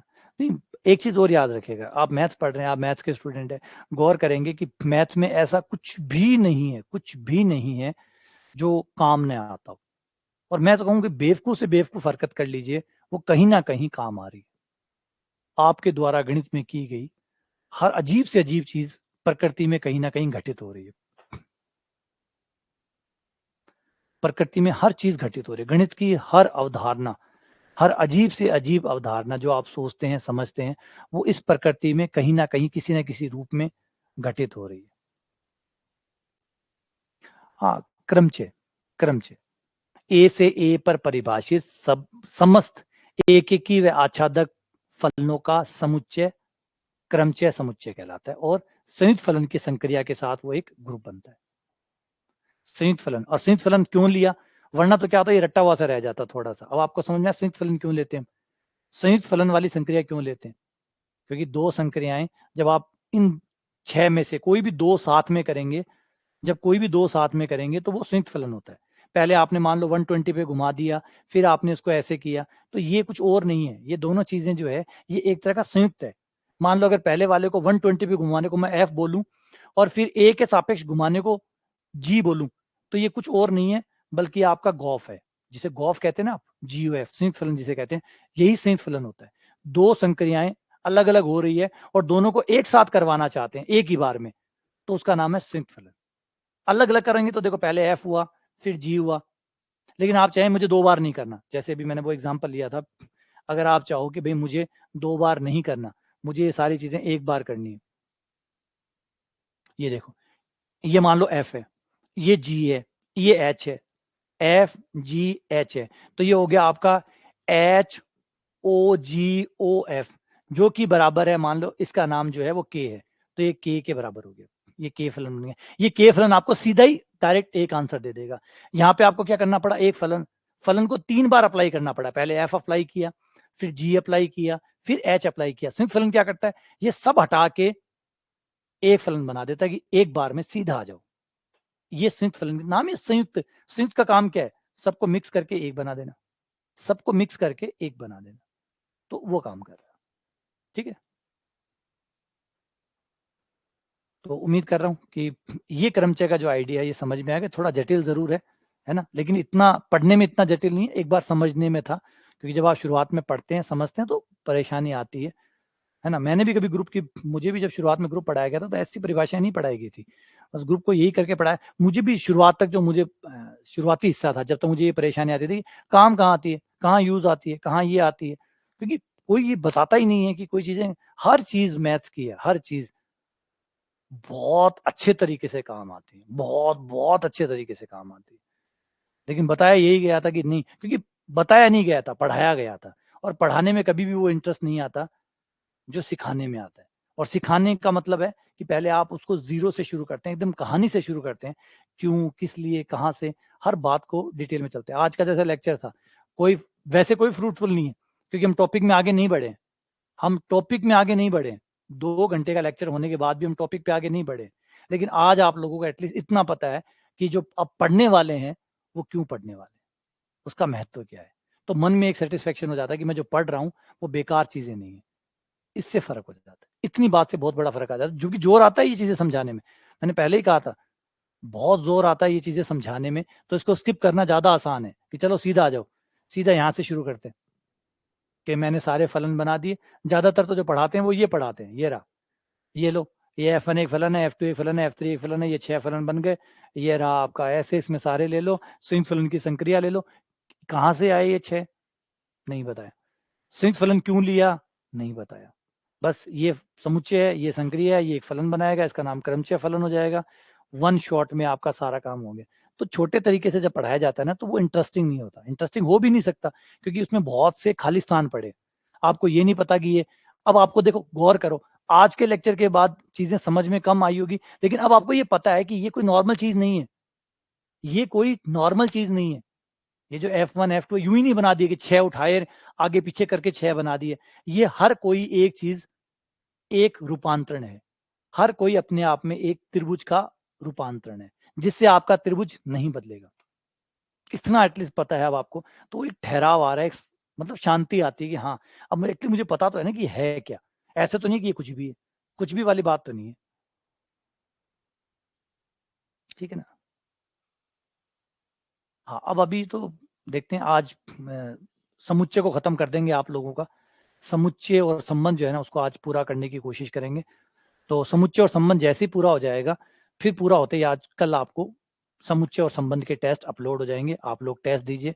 लेकिन फिर से मैं ये याद दिलाता हूँ, टेस्ट जब भी डलते हैं तो शुरुआत के 2-3 दिन ही लोग टेस्ट देते हैं, फिर उसके बाद में वो नंबर आने शुरू होते हैं, कहानियां बदलनी शुरू होती है, और फिर टेस्ट खाली डलते हैं, देता कोई नहीं। टेस्ट फिर डलते हैं, देता कोई नहीं, क्योंकि फिर वो छोड़ यार, क्यों टेस्ट दें, हमें तो पहले से आता है। फिर वो कहानी शुरू हो जाती है, क्योंकि हर कोई फिर रियलिटी से टकराना नहीं चाहता। अभी जैसे आप नए नए हैं, क्योंकि पहली बार कोर्स करने आए हैं, उन्हें बहुत अभी उम्मीदें होंगी अपने आप से, लेकिन रियलिटी जब स्ट्राइक करती है ना बड़ा दिक्कत आता है। टेस्ट देंगे, देखिएगा, अभी मैं आपको आपके टेस्ट के रिजल्ट यहीं पे क्लास में लाइव दिखाऊंगा, ये देखो ये रहे। तो जैसे ही मैं आपके टेस्ट के रिजल्ट दिखाना शुरू करूंगा, शुरुआत में हो सकता है कि सारे बच्चे टेस्ट दें, अगले टेस्ट में ही सीधा 50% का डाउनफॉल आएगा। मतलब मान लीजिए 200 बच्चों ने टेस्ट दिया, पहला टेस्ट 200 ने दिया, दूसरा टेस्ट 100 ही मुश्किल से बचेंगे, तीसरा टेस्ट 20, चौथा टेस्ट वही 10 के आसपास। फिर आप चाहे किसी को कहते रहो टेस्ट दे दो, कोई टेस्ट नहीं देगा, नाम ही नहीं लेगा। तो उम्मीद करते हैं कि आप लोग मुझे गलत साबित करेंगे, जो मैंने अभी हाइपोथेसिस सुनाई है कि पहले 200 देंगे, फिर नंबर कम होते जाएंगे। तो इस पे आप मुझे गलत साबित करेंगे और आप लोग लास्ट तक कंटिन्यू जितने टेस्ट में डालूंगा उतने देंगे।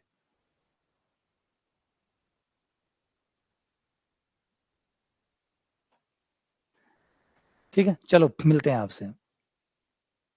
हाँ, देखो इसमें कोई बुरा नहीं है, मुझे गलत साबित करो, इससे बेस्ट कुछ हो ही नहीं सकता, क्योंकि इसमें फ़ायदा है। मेरा सही साबित होना गलत है, वो नुकसानदायक है। अगर मैं सही साबित हो गया कि कुछ टेस्टों के बाद में टेस्ट देने वाले गायब हो गए, कुछ चुनिंदा लोग बचे। याद रखिए, आप लगभग 600 से ज़्यादा बच्चे हैं, 600 से ज़्यादा बच्चे हैं।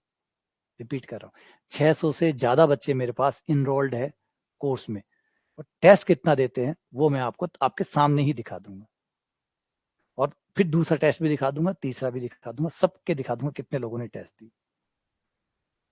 ठीक है, चलो मिलते हैं आपसे।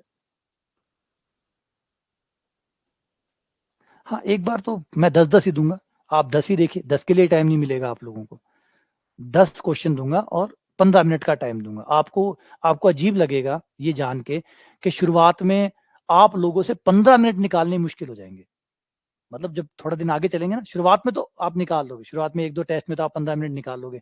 फिर आपको पूरे दिन भर में 15 मिनट निकालने भी मुश्किल हो जाएंगे, 15 मिनट भी निकालने मुश्किल हो जाएंगे आप लोगों से, है ना। चलिए, वो तो बाद में जब आएगी टेस्ट तब आपको पता चल जाएगा।